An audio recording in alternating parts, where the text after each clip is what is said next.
সালাম আলাইকুম। ফজাইল রহমানী। আপনাদেরকে আপনারা আমার কথা শুনতে পাচ্ছেন কিনা একটু কমেন্ট করবেন আমাকে। আপনারা আমাকে শুনতে এবং দেখতে পাচ্ছেন কিনা? জেসমিন নাহার, ওয়ালাইকুম সালাম। সঞ্জিদা জাহান, ওয়ালাইকুম সালাম। সবাই কেমন আছেন? সবাই একটু কমেন্ট করে জানাবেন যে আপনারা আমাকে শুনতে এবং দেখতে পাচ্ছেন কিনা। একটু কমেন্ট করে জানাবেন যে শুনতে এবং দেখতে পাচ্ছেন কিনা।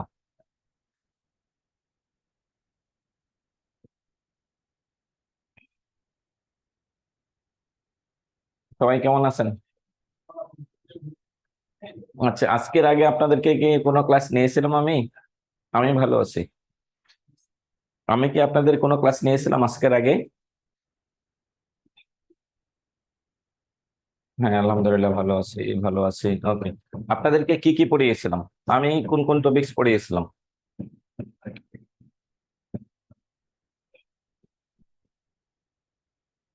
আপনাদের কোনো ক্লাসে আমি নেই নাই? পার্টিসিপেন্ট কয়জন? আপনারা কে কোথা থেকে ক্লাসে জয়েন করছেন একটু কমেন্ট করবেন। তিনটা নিয়েছিলাম। কে কে নিয়েছিলাম? খাদিজাতুল কুবরা, ওয়ালাইকুম সালাম। কোনো ক্লাস নেইনি, হ্যাঁ। আচ্ছা, আমার ক্লাস কেউ কি করেছেন? করলে একটু বলবেন আমাকে যে আমার ক্লাস কে কে করেছেন, একটু কমেন্ট করবেন।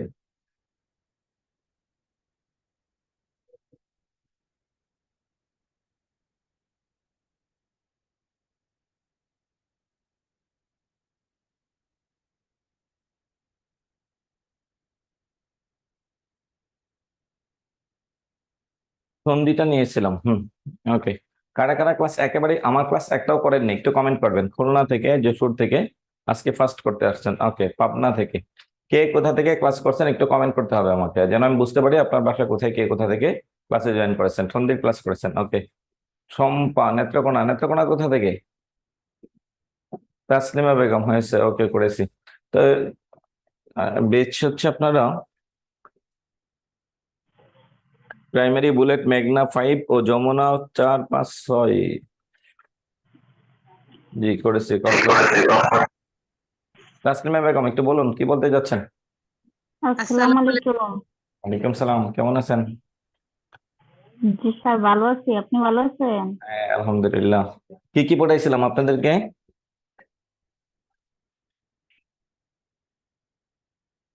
কি কি পড়িয়েছিলাম?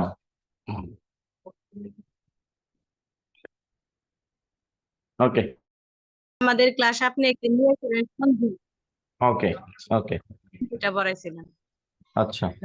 আচ্ছা, এখানে হ্যাঁ কয়েকটা বেচ আছে, তো এই জন্য অনেক করেছেন, কেউ তিনটা করেছেন, আবার কেউ করেননি। আচ্ছা, আমাদের আজকের ক্লাসের আলোচনার বিষয় হচ্ছে, পদ প্রকরণ, শব্দজোড় বা সমুচ্চারিত শব্দ, প্রতিশব্দ। ওকে। আমরা আবার পরবর্তীতে সুযোগ দেব। কমেন্ট বক্সটা একটু বড় করে দেবেন যেন আমি সবগুলো কমেন্ট করতে পারি, হ্যাঁ। আচ্ছা, আমরা আরে আমি ক্লিয়ার হয়নি কে কোথা থেকে জয়েন করেছেন, কোন কোন বিভাগে এখানে। স্যার মিউট করে দেন প্লিজ। ওকে, ক্লাস স্টার্ট করেন। আমি ক্লাস স্টার্ট করেছি। আমাকে একটু বুঝতে হবে যে আপনারা কে কোথা থেকে কমেন্ট করেছেন, ক্লাসে আসছেন। এখানে আমাকে একটু বুঝতে দিবেন প্লিজ। হ্যাঁ। ওকে, আপনাদের বেচ এখানে কয়েকটা বেচ আছে। আচ্ছা, এখন বিষয়টা হচ্ছে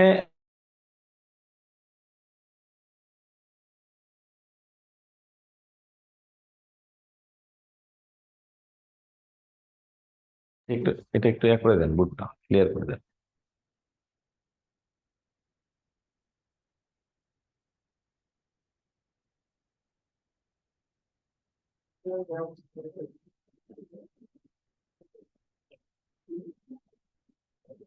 নড়াইল, কিশোরগঞ্জ, বাগেরহাট, জয়নগর, নেত্রকোনা। সোমাপাল, সোমাপাল মেবি আগে ক্লাস করেছেন আমার। জয়নগর,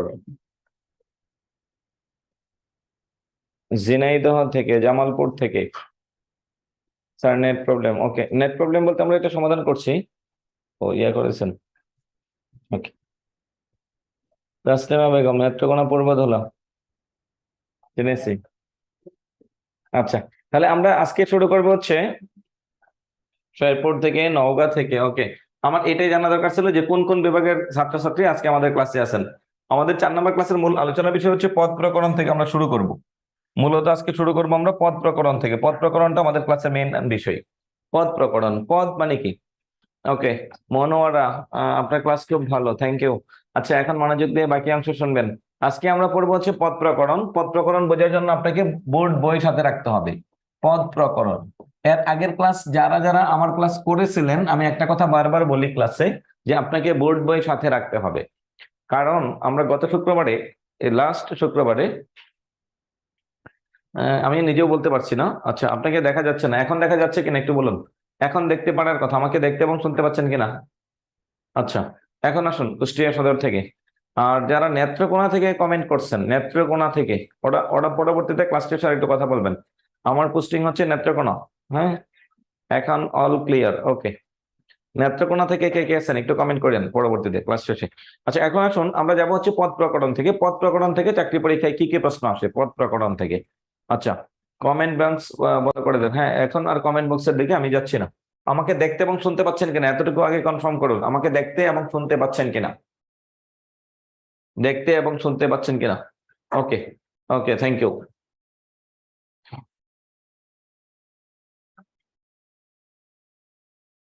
ওকে, তাহলে আমরা যেমন হচ্ছে পদ প্রকরণ। পদ মানে কি? বাক্যে ব্যবহৃত প্রত্যেকটি অর্থবোধক শব্দকেই এক একটি পদ বলে। বাক্যে ব্যবহৃত প্রত্যেকটি অর্থবোধক শব্দকে কি বলে? এক একটি পদ বলে। পদ প্রথমত দুই প্রকার, একটার নাম হচ্ছে অব্যয় পদ, স্যার, আর এটার নাম হচ্ছে সব্যয় পদ। স্যার বোর্ড আর আপনাকে দুইটা কি জাফরা দেখা যাচ্ছে? দেখা যাচ্ছে না জাপটা? স্যার বোর্ড ক্লিয়ার না, আপনাকেও ক্লিয়ার দেখা যাচ্ছে না, জাফরা দেখা যাচ্ছে। আচ্ছা, আমি এটা দেখতেছি ক্লিয়ার না। আচ্ছা, একটু দেখেন তো। হ্যাঁ, স্যার এখন দেখা যাচ্ছে। এখন দেখতে পাচ্ছেন? জি স্যার, এখন ক্লিয়ার। ওকে, আপনি কোথা থেকে কথা বলছেন? স্যার বাগেরহাট থেকে বলছি। জি, স্যার বাগেরহাট থেকে বলছি। বাগেরহাট, ওকে। আচ্ছা, আমরা কারিগরি ত্রুটির জন্য আমরা দুঃখ স্যার প্রকাশ। আবার তো স্যার আবার সেই একই সমস্যা, স্যার জাফরা দেখা যাচ্ছে আবার। এখনো ঝাপসা দেখা যাচ্ছে? জি স্যার, আপনার ফেসই দেখা যাচ্ছে না, জাফরা জাফরা। আচ্ছা, আচ্ছা, আমি চেষ্টা করতেছি।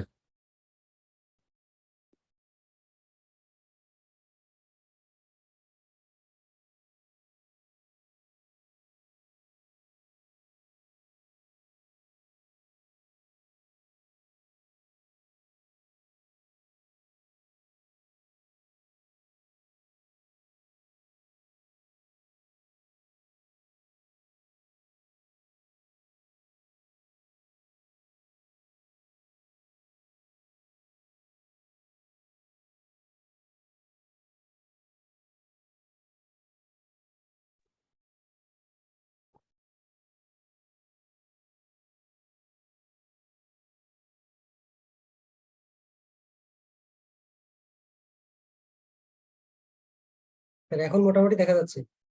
ওকে, থ্যাংক ইউ। আচ্ছা, এখন আসুন আমরা যাবো হচ্ছে পদ প্রকরণ। পদ প্রকরণ থেকে প্রশ্ন আসে না এমন কোনো পরীক্ষাই হয় না। সো পদ প্রকরণটা একটু বুঝে পড়লেই খুব বেশি একটা প্যারা নেই এখানে। পদ প্রকরণ আমার একটা বিষয়ে আমি আমার ক্লাসে সবসময় একটা কাজ করি, যে আপনার কতটুকু অংশ পড়া দরকার আছে আর কতটুকু অংশ পড়া দরকার নেই, এইটা প্রথম বুঝতে হবে। এখানে বেশ কয়েকটা বিভাগ, ময়মনসিংহ বিভাগ আছেন, খুলনা বিভাগ আছেন, রাজশাহী বিভাগ আছেন, চট্টগ্রাম বিভাগ আছেন। সো এখানে একটা বিষয় আমি প্রথমে বলতে চাচ্ছি, আপনি চাকরি পাবেন কি পাবেন না সেটা নির্ভর করছে আপনার উপর, আপনার পড়ালেখার ধরনের উপর। অনেকে এরকম, অনেককে দেখেছি দিনে 10 ঘন্টা, 18 ঘন্টা, 16 ঘন্টা করে পড়ে লাস্ট পর্যন্ত সে কোনো প্রিলি পাস করতে পারে না, কোনো প্রিলি সে পাস করতে পারে না। কারণ প্রচুর পড়ে। আবার অনেককে দেখেছি না, আমরাও যেটা করেছি, যে পড়ালেখা শুরু করেছি 2 মাস 2.5 মাসের মধ্যে ফার্স্ট টাইম গভর্নমেন্ট জবে ঢুকে গেছি। এরপরে একটা ঘটনাটা কোথায়, আপনাকে একটু গুছিয়ে পড়তে হবে। কোন জায়গা থেকে বেশি প্রশ্ন আসে সেটা বেশি বুঝে পড়েন, যেটা প্রশ্ন আসে না সেটা ছেড়ে দেন, যেটা মোটামুটি প্রশ্ন আসে সেটা মোটামুটি পড়েন। এই কাজটা আপনাকে করতে হবে, এই কাজটা আপনাকে করতে হবে। হ্যাঁ, তাহলে আমরা প্রথমে যাব পদ দুই প্রকার। একটার নাম হচ্ছে অব্যয় পদ, যেটার কোনো পরিবর্তন নাই, ন ব্যয়, তাকে বলে অব্যয় পদ। আর যেটাকে ব্যয় আছে তাকে বলে সব্যয় পদ। সব্যয় পদ 4 প্রকার। কি কি? বিশেষ্য, বিশেষণ, সর্বনাম, ক্রিয়া। আমরা এটা পরে পড়বো। বিশেষ্য, বিশেষণ, সর্বনাম, ক্রিয়া। বিশেষ্য, বিশেষণ এবং হচ্ছে সর্বনাম, ক্রিয়া। আচ্ছা, এখন আসুন, বিশেষ্য, বিশেষণ, সর্বনাম, ক্রিয়া, এটার নাম সব্যয় পদ। আর অব্যয় পদ হচ্ছে তার কোনো প্রকার নাই, অব্যয় পদ একটাই। যেহেতু তারা পরিবর্তন করে বিশেষ্য বানানো যায় না, সর্বনাম বানানো যায় না, অব্যয় বানানো যায় না, ক্রিয়া বানানো যায় না, তাই এটার কোনো পরিবর্তন নেই। আমাদের সবচেয়ে বেশি ইম্পর্টেন্ট হচ্ছে অব্যয় পদ, এরপরে ক্রিয়াপদ, এরপরে বিশেষ্য এবং বিশেষণ পদ। তাহলে আমরা দেখাই যাচ্ছে না। স্যার আমার ঝাপসাই দেখা যাচ্ছে, একই রকম তো। দেখা যাচ্ছে না। না স্যার, জুম করলে যেভাবে ফাইটে যায় এরকম ফাইটে গেছে রে। এই দেখেন তো সমস্যাটা কোথায়, ওদের ইয়ার একটু রাখবেন তো মেয়ে দিলে। ক্যামেরায় ফোকাসের সমস্যা হচ্ছে। আচ্ছা একটু ওয়েট করুন, মেয়ে দিলে একটু রাখবেন তো ওদের আর কে আছে।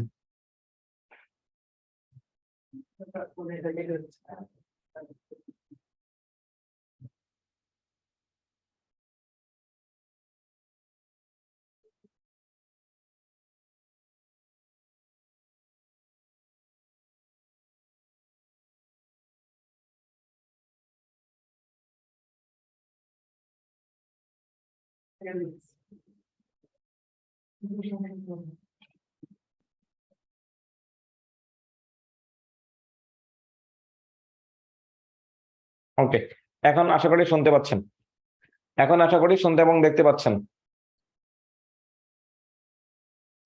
এখন কি ক্লিয়ারলি দেখতে এবং শুনতে পাচ্ছেন কিনা একটু কমেন্ট করুন।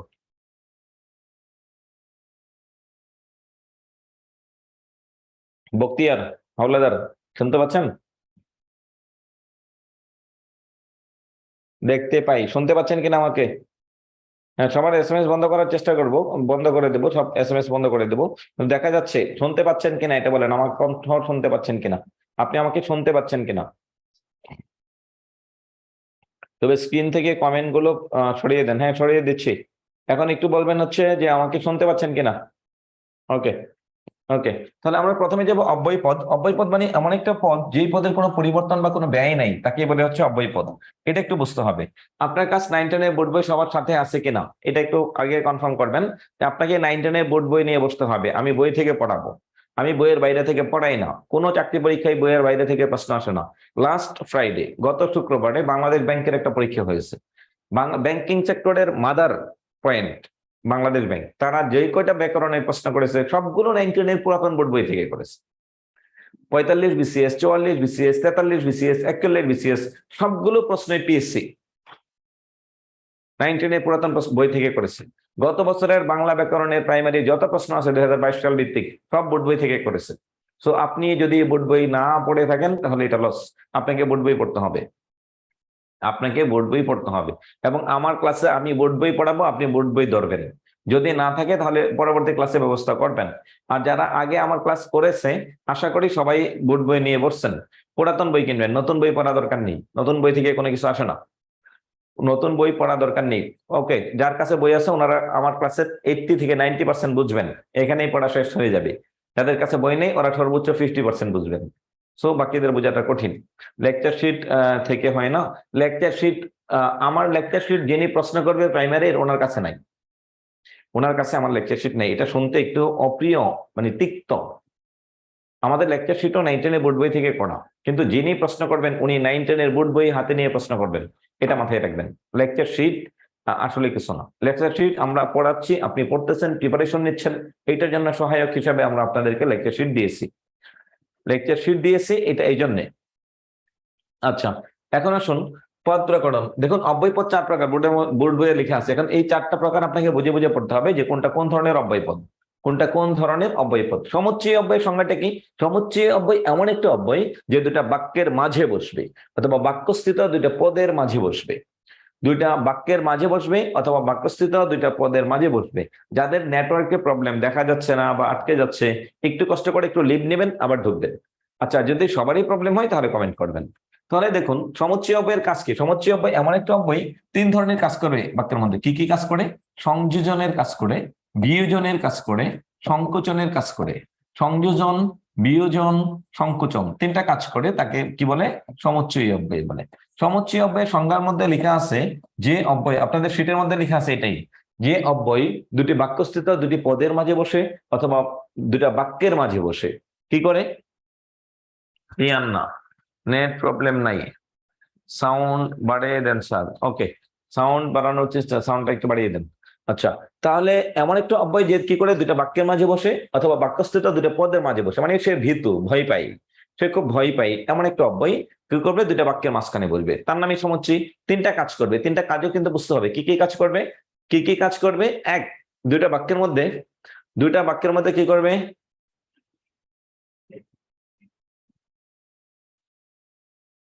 তানভীর ভাই একটু আসেন, একটু আসেন। দুইটা বাক্যের মধ্যে কি করবে? সংযোজন করবে অথবা বিয়োজন করবে অথবা কি করবে? সংকোচন করবে। তিনটা কাজ করবে। সংযোজনের কাজ কি? প্লাসে প্লাসে কি হয়? প্লাস। মাইনাসে মাইনাসে কি হয়? প্লাস। এটার নাম হচ্ছে সংযোজন। প্রবলেম সাউন্ড বুঝে যাচ্ছে না, এখানে একটা এক্সপার্ট একটা সংযোজন, বিয়োজন এবং সংকোচন তিনটা কাজ করবে। কি কি? সংযোজন, বিয়োজন, সংকোচন। এমন একটা অব্যয়। সংযোজন মানে হচ্ছে প্লাসে প্লাসে প্লাস, মাইনাসে মাইনাসে মাইনাস। তাহলে প্লাসে মাইনাসে কি হয়? মাইনাস। মাইনাসে প্লাসে কি হয়? মাইনাস। এটার নাম হচ্ছে বিয়োজন। এটার নাম কি? বিয়োজন। এখন আমি কিছু বুঝাই নেই, আপনার কাছে একটু উদ্ভট লাগতে পারে যে এগুলো কি পড়াচ্ছি। 5 মিনিট পরে আপনি সব ক্লিয়ার হয়ে যাবেন। একটা বাক্য দেখেই আপনাকে বলে দিতে হবে এটা কি সমুচ্চয়ী অব্যয়, নাকি অনন্যী অব্যয়, নাকি অনুসর্গ অব্যয়, নাকি অনুকার অব্যয়। এই 4 ধরনের বাক্যটা আপনাকে দেখতে হবে। যে একটা বাক্য দেখে আপনি কি করে বুঝবেন এটা কোন ধরনের অব্যয়। তাহলে প্রথমে প্রশ্ন হচ্ছে একটা বাক্য দিয়ে বলবে এটা কোন পদ? বিশেষ্য, বিশেষণ, সর্বনাম, ক্রিয়া, অব্যয়। যদি অব্যয় থেকে আসে তাহলে আবার বলবে এটা কোন ধরনের অব্যয়, সমুচ্চয়ী নাকি অনন্যী নাকি অনুসর্গ নাকি অনুকার। তাহলে কোনটা? আমি দেখছি যে লিপ নিয়ে আপনারা পাচ্ছেন না, এটা আমরা দেখার চেষ্টা করছি। আচ্ছা, আমাদের অফিসার উনি চেষ্টা করতেছেন। তাহলে আমরা প্রথমে যাচ্ছি সংযোজন অব্যয়। সংযোজন, আচ্ছা ওরা বলতেছে যে ঝাপসা দেখা যাচ্ছে, সাউন্ডও ক্লিয়ার না, আর একটু বাড়ানো যায় কিনা সাউন্ডটা। তাহলে দেখুন আমি একটা বাক্য লিখলাম, আমি অনেক পড়েছি, অনেক পড়েছি, চাকরি পেয়েছি, চাকরি পেয়েছি। অনেক পড়েছি, চাকরি পাইনি, চাকরি পাইনি। অনেক পড়িনি, চাকরি পাইনি। অনেক পড়িনি, চাকরি পেয়েছি। 4টা বাক্য। এই 4টা বাক্য যদি বুঝেন তাহলে দুনিয়ার সবকিছুই আপনি বুঝবেন, সব বুঝবেন। 1 নম্বর বাক্য, আমি অনেক পড়েছি তাই চাকরি পেয়েছি, তাই একটা অব্যয়। আমি অনেক পড়েছি কিন্তু চাকরি পাইনি, কিন্তু চাকরি পাইনি, কিন্তু একটা অব্যয়। আমি অনেক পড়িনি তাই চাকরি পাইনি, তাই চাকরি পাইনি। আমি অনেক পড়িনি কিন্তু চাকরি পেয়েছি। 4টা বাক্য লিখছে। এই 4টা বাক্য যদি বুঝেন, পৃথিবীর এই প্রান্ত থেকে ওই প্রান্ত বাংলা ব্যাকরণের যত ধরনের অব্যয় পদ আছে আপনি সব ধরতে পারবেন। আর কোনো দিন পড়া দরকার নেই, এই একটা বারই পড়বেন। স্যার ক্লিয়ার না? টম্পা সবকিছু ক্লিয়ার আছে? Taslima Begum all clear? নাসিমা আক্তার আচ্ছা, ওকে। এখন আসুন, যারা ক্লিয়ার না একটু লিভ দিবেন। আর যদি সবার মধ্যে দেখতে সমস্যা হয় তাহলে তার মানে আমার এখানে প্রবলেম। তাহলে এখানে আসুন, সমুচ্চয়ী অব্যয় হচ্ছে এমন একটা অব্যয়, এই অব্যয়ের কাজটা কি দেখুন। সমুচ্চয়ী অব্যয় দুটা বাক্যের মাঝে বসবে অথবা বাক্যস্থিত দুটা পদের মাঝে বসবে। আমি অনেক পড়েছি, এই বাক্যটা কি হ্যাঁ বোধক নাকি না বোধক? এখানে প্লাসে প্লাসে প্লাস বলেছি, তার মানে সংযোজন অব্যয় হতে হলে দুইটা বাক্য সেম হতে হবে। প্লাসে প্লাসে কি হয়? প্লাস। মাইনাসে মাইনাসে কি হয়? প্লাস। আমরা এটা জানি অঙ্কের ক্ষেত্রে। আমি অনেক পড়েছি এটা প্লাস মানে হাবোধক বাক্য, চাকরি পেয়েছে এটাও প্লাস হাবোধক বাক্য। তাই তার মাঝখানে যে তাই অব্যয়টা আছে এটার নাম হচ্ছে সংযোজক অব্যয়। বলুন কোন অব্যয়? সংযোজক। সংযোজক, বিয়োজক, সংকোচক সবগুলোই কি? সমুচ্চয়ী। সংযোজক, বিয়োজক, সংকোচক সবগুলোই কি হবে? সমুচ্চয়ী অব্যয় হবে। গুড। আমি অনেক পড়েছি তাই চাকরি পেয়েছি। যদি বলে এটা কোন পদ? অব্যয় পদ। কোন ধরনের অব্যয়? সমুচ্চয়ী অব্যয়। সমুচ্চয়ীর মধ্যে কোন ধরনের অব্যয়? তাহলে তার নাম হচ্ছে সংযোজক অব্যয়। 3টা প্রশ্ন যেভাবেই করুক আপনাকে খুঁজে বের করে দিতে হবে। 2 নম্বর বাক্যটা দেখুন, আমি অনেক পড়েছি কিন্তু চাকরি পাইনি। পড়েছি এটা হাবোধক বাক্য, চাকরি পাইনি এটা নাবোধক বাক্য। তাহলে একটা প্লাস একটা মাইনাস, প্লাসে মাইনাসে কি হয়? মাইনাস। মাইনাস মানে কি? বিয়োজন। বলুন মাইনাস মানে কি? প্লাসে মাইনাসে মাইনাস মানে বিয়োজন, কিন্তু এটা বিয়োজক অব্যয়। আমি অনেক পড়িনি, নেগেটিভ, তাই চাকরি পাইনি এটাও নেগেটিভ। তাহলে মাঝখানে যে তাই আছে এটার নাম সংযোজক। এখানে তাই ছিল দুইটাই প্লাস, দুই পাশের দুইটা প্লাস। এখানে তাই এর মধ্যে দুই পাশের দুইটা মাইনাস। মানে তাই শব্দটা ঠিকই আছে, দুই পাশে দুইটা প্লাস হলেও তাই হয়, দুই পাশে দুইটা মাইনাস হলেও তাই হয়। তার মানে পজিটিভ বাক্য হলেও তাই, নেগেটিভ বাক্য হলেও তাই। কারণ তাই শব্দটা সংযোজক অব্যয়। তাই শব্দটা কোন অব্যয়? সংযোজক অব্যয়। আচ্ছা, এরপরে যাবেন, আমি অনেক পড়েছি কিন্তু চাকরি পাইনি। একটা পজিটিভ একটা নেগেটিভ। আমি অনেক পড়িনি, নেগেটিভ, কিন্তু চাকরি পেয়েছি, পজিটিভ। তাহলে কিন্তু হচ্ছে বিয়োজক অব্যয়। যদি সংযোজনের কাজ করে তার নাম সংযোজক, বিয়োজনের কাজ করে তাকে বলে বিয়োজক। আমরা বলি যে চুরি করে তারে বলে চোর, চুরি করা তাকে বলে চোর। আচ্ছা, এখানে এরকম যে সংযোজনের কাজ করে তাকে বলে সংযোজক অব্যয়, বিয়োজনের কাজ করে তাকে বলে বিয়োজক অব্যয়, সংকোচনের কাজ করে তাকে বলে সংকোচক অব্যয়। তিনটা বিষয় শেষ। তাহলে সংযোজন আর বিয়োজন বুঝেছেন। সমুচ্চয়ের কাজ কি? দুইটা, এই দেখুন দুইটা বাক্যের মাঝখানে বসছে, অথবা বাক্যস্থিত দুইটা পদের মাঝখানে বসবে, কালো কালি যেটা, একটা স্ক্রিনশট নেবেন আপনি, তাহলে যেন এরপরে ক্লাসের বাইরেও যেন আপনি দেখতে পান। মাঝে মাঝে ক্লাসের কিছু স্ক্রিনশট রাখবেন, যদিও আপনার কাছে এটা রেকর্ড ভিডিও থাকবে, তবু আপনি একটা স্ক্রিনশট নিয়ে রাখবেন।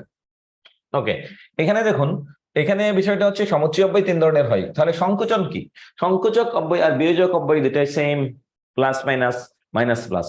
যদি কোনো বাক্যের দ্বারা কর্তা সংকোচ বোধ করে, কোন বাক্যের দ্বারা কর্তা কি করে? সংকোচ বোধ করে, তাকে বলে সংকোচক অব্যয়। যদি কোনো বাক্যের দ্বারা কর্তা সংকোচ বোধ করে, তাকে বলে সংকোচক অব্যয়। শেষ। তাহলে সংযোজক, বিয়োজক, সংকোচক তিনটা বুঝছি। যেমন সংকোচন অব্যয়টা কি? একটা বাক্য বলছি, লিখবো না, বোঝার চেষ্টা করুন। আপনি অনেক ধনী, কিন্তু আপনি একজন চোর। দেখুন, এই যে চোর বলার সাথে সাথে এই ধনী লোকের অবস্থা কেমন? সে কি বাক্যে ব্যক্তিগত ভাবে সংকোচ বোধ করবে নাকি করবে না? কমেন্ট করুন, ইয়েস বা নো, এক দুইজন হলে কমেন্ট করবেন যে তিনি কি সংকোচ বোধ করবেন নাকি করবেন না। আমি বললাম আপনি তো অনেক ধনী, পজিটিভ বাক্য, কিন্তু আপনি তো একজন চোর। চোর বলার সাথে সাথে তার চেহারা কালো হয়ে যাবে, সংকোচ বোধ করবে, তাই এটার নাম হচ্ছে সংকোচক। দেখুন, একটা প্রশ্ন আমাদের প্রাইমারিতে আসছিল, পলাশ একটা ফুলের নাম, দেখতে সুন্দর। পলাশ মানে ফুলের নাম, দেখতে সুন্দর, বটে মানে খুব ভালো, পজিটিভ।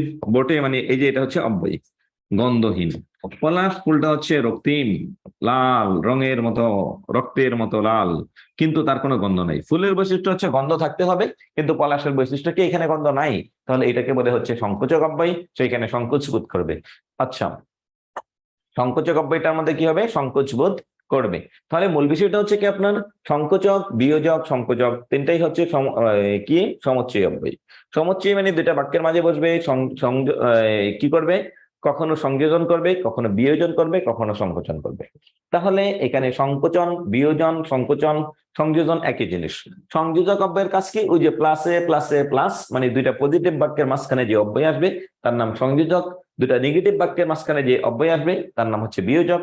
আর এই একটা পজিটিভ একটা নেগেটিভ, অথবা একটা নেগেটিভ একটা পজিটিভ বাক্য যদি হয়, তাহলে তার মাঝখানে যে অব্যয় আসবে তাকে বলে হচ্ছে বিয়োজক অব্যয়। সংকোচক মানে যেই অব্যয়ের মাধ্যমে কর্তা সংকোচ বোধ করে তাকে বলে হচ্ছে সংকোচক অব্যয়। যেই অব্যয়ের মাধ্যমে কি করে? কর্তা সংকোচ বোধ করে। ওই যে পলাশ দেখতে সুন্দর, একটা ফুলের নাম, কিন্তু গন্ধহীন, তার কোনো গন্ধ নাই, অথচ ফুলের বৈশিষ্ট্যই গন্ধ থাকতে হবে, এইটার নামই হচ্ছে সংকোচক। আমি বললাম তিনি তো অনেক ভালো মানুষ, কিন্তু একটা ধর্ষক।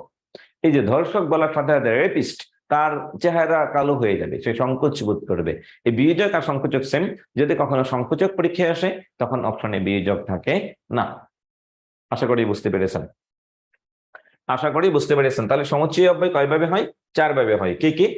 তিন ভাবে, সংযোজক, বিয়োজক, সংকোচক। তাহলে সমুচ্চয়ের সংজ্ঞা শেষ। আমরা যাবো 2 নম্বরের পার্ট 2। 2 নম্বর পার্টের মধ্যে কি আছে? অনন্যই অব্যয়। অনন্যই অব্যয় মানে হচ্ছে এমন একটা অব্যয় যে অব্যয়টা ছাড়াও আমার বাক্যটা কি হবে?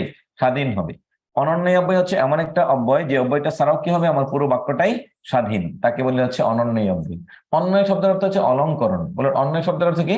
অলংকরণ করা। কিরকম অলংকরণ? সাপোজ আমার হাতে একটা ঘড়ি, এই ঘড়িটা আমার বডির কোনো পার্ট না। 5টার কথা বলা হয়েছে, ওইটা বাদ, পঞ্চমটা দরকার নাই, প্রত্যানো পঞ্চমটা দরকার নেই, নতুন এডিশন বাদ, নতুন এডিশন বাদ, নতুন এডিশন বাদ, নতুন বই কোনো কাজের না। গত শুক্রবারে ব্যাংকে পরীক্ষা হয়েছে, বাংলাদেশ ব্যাংক, তারা নিজেদের পরীক্ষা নিয়েছে, একটা সিঙ্গেল অনলি ওয়ান প্রশ্ন নতুন বই থেকে করেনি। 2021 সাল থেকে নতুন বোর্ড বই পাঠ্য। এরপরে 3টা বিসিএস হয়েছে, 43, 44, 45। পিএসসির চাইতে বড় প্রতিষ্ঠান বাংলাদেশে নাই।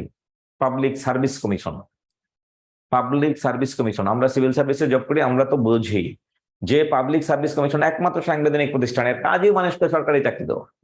সে যেটা করবে বাকি সকল কর্তৃপক্ষ তাকে ফলো করবে, সে পুরাতন বইকে ফলো করে না। সো পুরাতন বই থেকে প্রশ্ন আসবে না, নতুন বই পড়ুন। সরি, নতুন বই থেকে প্রশ্ন আসবে না, পুরাতন বই থেকে প্রশ্ন পড়ুন। পুরাতন বই বাজার থেকে কিনতে না পারলে একটা পিডিএফ ডাউনলোড দেবেন মাউসির ওয়েবসাইট থেকে, 2 টাকাও লাগবে না। মাউসির ওয়েবসাইট থেকে একটা পিডিএফ ডাউনলোড দিবেন, তাহলেই হয়ে যাবে। মাউসির ওয়েবসাইট থেকে। শেষ, এটার উত্তর। আর কখনো এই প্রশ্ন আমি আর উত্তর দিব না, এটাই লাস্ট টাইম। আর যদি নতুন বই পড়ার খুব ইচ্ছা থাকে পড়েন, 1 পৃষ্ঠাই সন্ধি শেষ। পুরাতন বইয়ে 7 পৃষ্ঠাও শেষ হয় না, 2 পৃষ্ঠায়ও প্রত্যয় শেষ। পুরাতন পৃষ্ঠা বইয়ের মধ্যে 9 পৃষ্ঠায় প্রত্যয় শেষ হয় না, এরপরে প্রত্যয় কমন পড়ে না। নতুন বইয়ে 2 পৃষ্ঠায় সমাস শেষ, পুরাতন বইয়ে 7 পৃষ্ঠাও সমাস শেষ হয় না। নতুন বই থেকে প্রশ্ন আসবে না, নতুন বই বাদ। এই প্রশ্ন আর কখনো উত্তর আমি দিতে যাচ্ছি না। যদি আপনার চাকরি পাওয়ার ইচ্ছা থাকে নতুন বই বাদ দিয়ে পুরাতন বই থেকে প্রশ্ন পড়ুন, শেষ। এখন আসুন, অনন্য অব্যয় এমন একটা অব্যয় যে অব্যয়টা ছাড়াও বাক্যটা স্বাধীন। যেমন আপনি সকালবেলায় ঘুম থেকে উঠে দেখলেন, বাহ কি সুন্দর সকাল। ওই যে ঈদের সময়, ঈদের দিন কি হলো, সারা বাংলাদেশে গুড়ি গুড়ি বৃষ্টি। গুড়ি গুড়ি বৃষ্টি মানে ঘর থেকে বের হওয়া যায় না, মাঠে যাওয়া যায় না, নামাজ পড়া যায় না, কোনো কাজ করা যায় না। টানা 2 দিন 3 দিন 4 দিন বৃষ্টি হওয়ার পর 2 দিন মাউসির ওয়েবসাইট, মাউসি খুঁজবেন তাহলেই হবে, মাউসির ওয়েবসাইট। পুরাতন বই পড়ি, থ্যাংক ইউ। তাহলে আসুন, এই যে 2 দিন 3 দিন প্রচন্ড বৃষ্টির পর হঠাৎ করে ঘুম থেকে উঠে দেখলেন হচ্ছে রৌদ্র কারোজ্জ্বল, মানে একবারে রৌদ্র উঠে গেছে। তখন আপনি আনন্দের সাথে বললেন, বাহ কি সুন্দর সকাল। একটা কিউট একটা বাচ্চা দেখার পর আপনার কি অবস্থা, আপনি কি বলেন? বাহ বাচ্চাটি কি সুন্দর। কিন্তু আমরা এটা এখন বাংলা এই প্রত্যয়গুলো ইউজ করি না, অব্যয়গুলো ইউজ করি না। আমরা যেটা বলি সেটা বলি ওয়াও কি সুন্দর। হ্যাঁ, এই যে ওয়াও বলেছেন, এখন পায়ে পড়ে গেছেন, পড়ে গিয়ে ব্যথা পেয়েছেন, আপনি বললেন পায়ে ব্যথা পেয়েছি। এই যে পায়ে ব্যথা পেয়েছে, শব্দটার নামই হচ্ছে অনন্যই। বুঝবে, এই কটা উদাহরণে লেখা আছে, পায়ে ব্যথা পেয়েছি। আচ্ছা, কি যন্ত্রণা, কি আপদ, লোকটি যে পিছু ছাড়ে না। মরি মরি কি সুন্দর প্রভাতের রূপ। মরি মরি, আমরা এই শব্দগুলো বাংলা অব্যয়গুলো ইউজ করি না খুব একটা। মরি মরি কি সুন্দর প্রভাতের রূপ, মরি মরি তুমি কি সুন্দর। তাহলে এই শব্দগুলোর নামে হচ্ছে অনন্য অব্যয়, এমন একটা অব্যয় যে অব্যয়টা ছাড়াও বাক্যটা স্বাধীন, যে অব্যয়টা ছাড়াও। এই জন্যই সুমাইয়া, এই জন্যই বলেছি যে নতুন বই পড়া যাবে না। এরপরে কাজ হচ্ছে কি, বাহ পাখিটি কি সুন্দর। আমি আজ আলবৎ যাব। আপনি আমাকে প্রশ্ন করলেন, স্যার ক্লাস নিয়ে আপনি চলে যাবেন? আমি বললাম হ্যাঁ অবশ্যই যাবো। এই যে হ্যাঁ শব্দটা অতিরিক্ত বলেছি, এটা না বললে আমার বাক্যটা সঠিক ছিল। এই হ্যাঁটার নামই হচ্ছে অনন্য অব্যয়, অতিরিক্ত বলেছি। আমি বললাম না আজকে যাব না। এই না শব্দটা না বললেও কিন্তু আমার বাক্যটা সঠিক ছিল। এই যে অতিরিক্ত বললাম, হ্যাঁ যাব, না যাব না, এই যে অতিরিক্ত যে 2টা শব্দ বললাম, এই শব্দগুলো কি বলে হচ্ছে অনন্য অব্যয়। অনন্য অব্যয় মানে কি, এমন একটা অব্যয় যে অব্যয়টা ছাড়াও বাক্যটা স্বাধীন, তাকে বলে হচ্ছে অনন্য অব্যয়। এরপরে যাবেন হচ্ছে অনুসর্গ অব্যয়। অনুসর্গ দেখবেন 9 টেনের বোর্ড বইয়ে একটা অধ্যায় আছে, 9 টেনের বোর্ড বইয়ে একটা অধ্যায় আছে অনুসর্গ বা কর্ম প্রবচনীয়, 4র্থ অধ্যায়ের 11 পরিচ্ছেদ। বোর্ড বইয়ে আলাদা একটা অধ্যায়, ওইখানে গিয়ে দেখবেন 11 ধরনের শব্দ আছে। কি কি ধরনের শব্দ? প্রথমে দেখবেন লেখা আছে বিনা বা বিনে অথবা বিহনে। তুমি বিনে কে আছে আমার, এই বিনে শব্দটা হচ্ছে একটা অনুসর্গ। উপসর্গ ওই যে প্র প্রতি অনু যথা, এইরকম কিছু অব্যয় আছে 11 ধরনের। তুমি বিনে কে আছে আমার, আসো তুমি প্রভু জগৎ মাঝরে। এই যে মাঝরে মানে হচ্ছে মাঝরে, মাঝখানে, পৃথিবীর মাঝখানে আছে। বিনে মানে সারা। আপনার পরীক্ষায় আসবে বিনে শব্দটা কোন পদ? অব্যয় পদ। কোন ধরনের অব্যয়? অনুকার অব্যয়। অনুকার মানে কি, দ্বারা, দিয়ে, বিনে, বিহনে, তর, তরে, পর, পড়ে। হ্যাঁ, সাউন্ডে প্রবলেম হচ্ছে, সাউন্ড ক্লিয়ার না। বাকিদের কি খবর? সাউন্ড ক্লিয়ার না।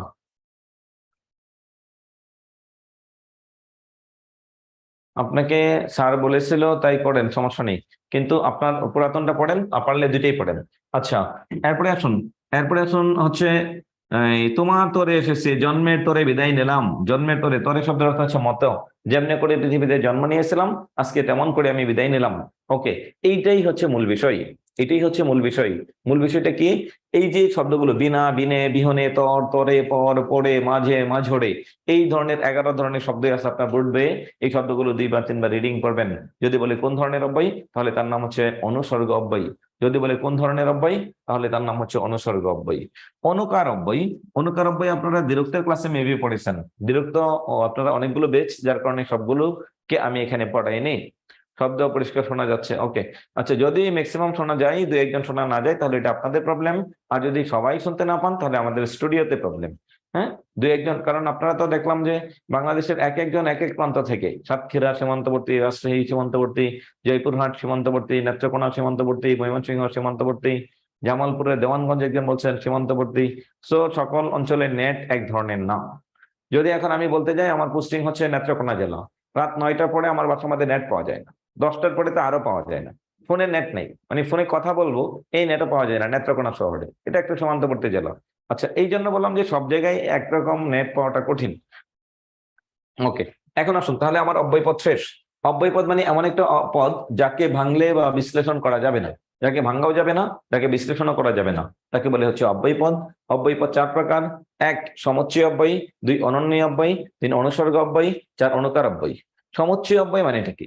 এমন একটা অব্যয় যে অব্যয়টা ছাড়াও বাক্যটা সাজিনি, এরকম না। এমন একটা অব্যয় যে দুটা বাক্যের মাঝে বসবে অথবা বাক্যস্থিত দুটা পদের মাঝে বসবে। 3 ধরনের কাজ করবে। কি কি কাজ করে? 3 ধরনের কাজ করবে। 1 সংযোজন করবে, 2 বিয়োজন করবে, 3 সংকোচন করবে। সংযোজন মানে কি? দুই পাশের দুইটা বাক্য হবে কি পজিটিভ অথবা কি হবে নেগেটিভ, দুইটাই পজিটিভ অথবা দুইটাই নেগেটিভ। একটা পজিটিভ একটা নেগেটিভ, একটা নেগেটিভ একটা পজিটিভ, তাকে বলে হচ্ছে বিয়োজক অব্যয়। অথবা সংকোচক মানে যে বাক্যের মাধ্যমে কর্তা সংকোচ বোধ করে, যে বাক্যের মাধ্যমে কর্তা সংকোচ বোধ করে তাকেই বলে হচ্ছে সংকোচক অব্যয়, তাকে কি বলে? সংকোচক অব্যয়। গুড। এখন আসুন, অনন্য অব্যয় এমন একটা অব্যয় যে অব্যয়টা ছাড়াও বাক্যটা স্বাধীন, তাকে বলে অনন্য অব্যয়। বাহ, পাখিটি কি সুন্দর, বাহ না বললেও বাক্য সঠিক। আপনি পায়ে পড়ে গিয়ে ব্যথা পেয়েছেন, সাথে সাথে বললেন পায়ে ব্যথা পেয়েছি, এই যে শব্দটা বললেন, না এক কষ্ট অসহ্য, হ্যাঁ এটাই। কি আপদ লোকটা যে পিছু ছাড়ে না, কি আপদ বলে আপনি কি বললেন? একটা বিস্ময় চিহ্ন দিলেন। কি আপদ? ওই যে হিজড়ারা যখন রাস্তায় আটকায় তখন কি অবস্থা, তখন আপনার ফিলিংস কি? আচ্ছা, এরপরে যে যখন বেদে মেয়ে একটা টাকার জন্য আটকাচ্ছে, আপনারা তো ছাত্র মানুষ, হ্যাঁ। অনুগামী সমুচ্চয় অব্যয় এটা এই অব্যয়ের অন্তর্ভুক্ত নয়। অনুগামী সমুচ্চয় এটা হচ্ছে আপনি অনুসর্গ দ্বিরুক্তর অন্তর্ভুক্ত, এটা পদের অন্তর্ভুক্ত নয়। তখন আপনি বলেন না কি আপদ, আপনি পিছনে লাগছেন কেন, আপনি পিছনে আসছেন কেন, এই টাইপের যতগুলো শব্দ বলবেন সকল শব্দগুলোকে বলে হচ্ছে অব্যয়। কোন ধরনের অব্যয়? অনন্যই অব্যয়। 3 অনুকার অব্যয়। 3 অনুকার অব্যয়টা হচ্ছে বক্তিয়ার হাওলাদার, ব্যস্ত আমি যাবো, ওই যে ব্যস্ত না বললেও বাক্যটা সঠিক ছিল। হ্যাঁ, ওকে। ঝাপসা দেখা যায়। ওকে ওকে, আপনি একটু একটু লিভ দেন, লিভ নিয়ে আপনি আরেকবার ঢুকবেন, তাহলে আশা করি ক্লিয়ার হবেন। আচ্ছা, এরপরে আসুন, অনুকার অব্যয় মানে হচ্ছে ওই যে একটা অনুকার মানে হচ্ছে আওয়াজ। কোন ধরনের আওয়াজকে অনুকার বলে? 1 মানুষের ধ্বনি, যত মানুষ যত শব্দ করতে পারে সকল কিছু হচ্ছে মানুষের ধ্বনি। 2 জীবজন্তুর ধ্বনি, মানুষ কি কি ধ্বনি করতে পারে একটু দেখুন। মানুষ কি কি শব্দ করতে পারে? কি কি শব্দ? যেমন হা হা, বাচ্চারা কান্না করে জন্মের পরে ওয়াও ওয়াও। এরপরে ভেউ ভেউ, পুরুষ মানুষের কান্নার শব্দ ভেউ ভেউ। বস্তুর ধ্বনি আপনি পড়বেন হচ্ছে দ্বিরুক্তর মধ্যে গিয়ে দেখবেন অনকার বা ধনাত্মক শব্দ 4 ভাবে হয়। 1 নম্বরে হচ্ছে মানুষের ধ্বনি, 2 নম্বরে হচ্ছে জীবজন্তুর ধ্বনি, 3 নম্বরে হচ্ছে বস্তুর ধ্বনি, 4 নম্বরে হচ্ছে কাল্পনিক ধ্বনি। 4 নম্বরে কি আছে? কাল্পনিক ধ্বনি। এই 4টা জিনিস আপনাকে বুঝতে হবে। জীবজন্তু কি ডাকে?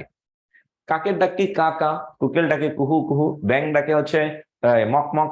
এরপরে এই টাইপের যতগুলো শব্দ আছে খুব সুন্দরভাবে বুঝতে পারছি। Kajal Das, thank you. Taslima Begum, clear, okay, thank you. আচ্ছা, এই যে শব্দগুলো বস্তু জীবজন্তু যত ডাক আছে, যত প্রাণী যত ডাকতে পারে সকল ডাককে বলে অনুকার। 3 নম্বরে হচ্ছে বস্তুর ধ্বনি, ঘচা গছ ধান কাটার শব্দ, মর মর গাছ ভেঙে পড়ার শব্দ, রিমঝিম বৃষ্টির শব্দ, কল কল নদীর পানি বয়ে যাওয়ার শব্দ, কল কল। এইটাকেই বলে হচ্ছে মানব সৃষ্ট জিনিসের শব্দ। গুড। আচ্ছা, এখন আসুন, এটাকে বলে হচ্ছে কি বস্তুর ধ্বনি।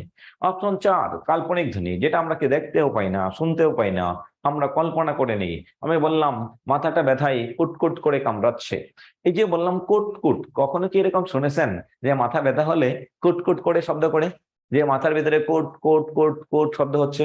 না, কখনো হয় না। আপনি বুঝলেন কি করে যে কুটকুট আছে? তা আপনি কি করেন, কুটকুট করে শব্দ হচ্ছে, তাহলে এটার বিষয়টা আপনি কেমনে বুঝলেন? অনুভব করেন, আপনি ফিল করেন। আমি বললাম ফোড়াটা ব্যথায় টন টন করছে। আচ্ছা, ফোড়া হলে কি কখনো টন টন টন ভিতরে শব্দ করে? না, করে না। তাহলে আপনি কি করে বুঝলেন যে এটা টন টন করছে? এটা আপনি কল্পনা করেন, এটাকে কি করে? কল্পনা করে। এটার নামই হচ্ছে কি? এটার নামই হচ্ছে কাল্পনিক শব্দ। আমি বললাম নদী তীরে বালি চিক চিক করে, রবীন্দ্রনাথের একটা কবিতা আছে, চিক চিক করে বালি কোথা নাহি কাদা। কাদা। আচ্ছা, এই যে বালি চিকচিক করে, বালি কখনো চিকচিক করে না। বালির মধ্যে যখন ওই যে সূর্যের আলোর রিফ্লেকশন, প্রতিফলন হয়, তখন দেখতে কেমন কেমন যেন লাগে। এটাকে আমরা অনুভব করি। এটাকে কি অনুভব করি? যে হচ্ছে মানুষের ধ্বনি, কাল্পনিক ধ্বনি, বস্তুর ধ্বনি, এরকম একটা অনুভব করি। তাহলে এটাকেই বলে হচ্ছে চিকচিক। এটার নাম হচ্ছে কি? কাল্পনিক। তাহলে অনুকারব্যই হবে 4 ধরনের। বলুন কয় ধরনের হবে? 4 ধরনের। মানুষের ধ্বনি, জীবজন্তুর ধ্বনি, বস্তুর ধ্বনি এবং কাল্পনিক ধ্বনি। তাহলে আমরা অব্যয়পদ শেষ, সবচেয়ে শুরু করেছে অব্যয়পদ দিয়ে এই কারণে যে প্রাইমারির জন্য অব্যয়পদটা সবচেয়ে বেশি গুরুত্বপূর্ণ। ভাই ভাই প্রশ্ন করে এই বাংলা ব্যাকরণের পদ প্রকরণ থেকে, একটা দুইটা কারক থেকে, একটা দুইটা সমাস থেকে প্রিলি পাস করলেও, আচ্ছা প্রিলি পাস করলেও ভাইভাতে কিন্তু আপনাকে আটকে দেবে। চাকরিটা এমন যে আপনি প্রিলির জন্য যা পড়তেছেন এটাই ভাইবা। আপনাকে হুট করে প্রশ্ন করে বললো নদী থেকে বাড়ি দেখা যায়, নদীতে মাছ আছে, এটা কোন কারক? বলতে পারলেন না, ফেল, যান। 5:1, প্রত্যেক 5 জন থেকে একজন ভাই ভাই পাস করবে। অনুসর্গটা বলেন দ্বারা দিয়ে কর্তৃক বিনে বিহনে, এটা পড়ে নেবেন। কি আছে? আলম। হ্যাঁ, এটা হচ্ছে একটা অধ্যায় আছে, এই অধ্যায়টা পড়ে নেবেন। তাহলে এটার নামই হচ্ছে কি? এটার নামই হচ্ছে কি? বিনে বিহনে, এটার নামই হচ্ছে কি? অনুকার, অনুসর্গ, শেষ। তাহলে এখন আসুন সমুচ্চয় অব্যয়, অনন্যয় অব্যয়, অনুসর্গ অব্যয়, অনুকার অব্যয়। তাহলে অব্যয়পদ 4 প্রকার। আপনাকে প্রশ্ন করলে হচ্ছে ওই যে নদীতে পানি আছে, এটা কোন কারক? তাহলে হচ্ছে অধিকরণ কারক। এখন আপনি পারলেন না, ফেল।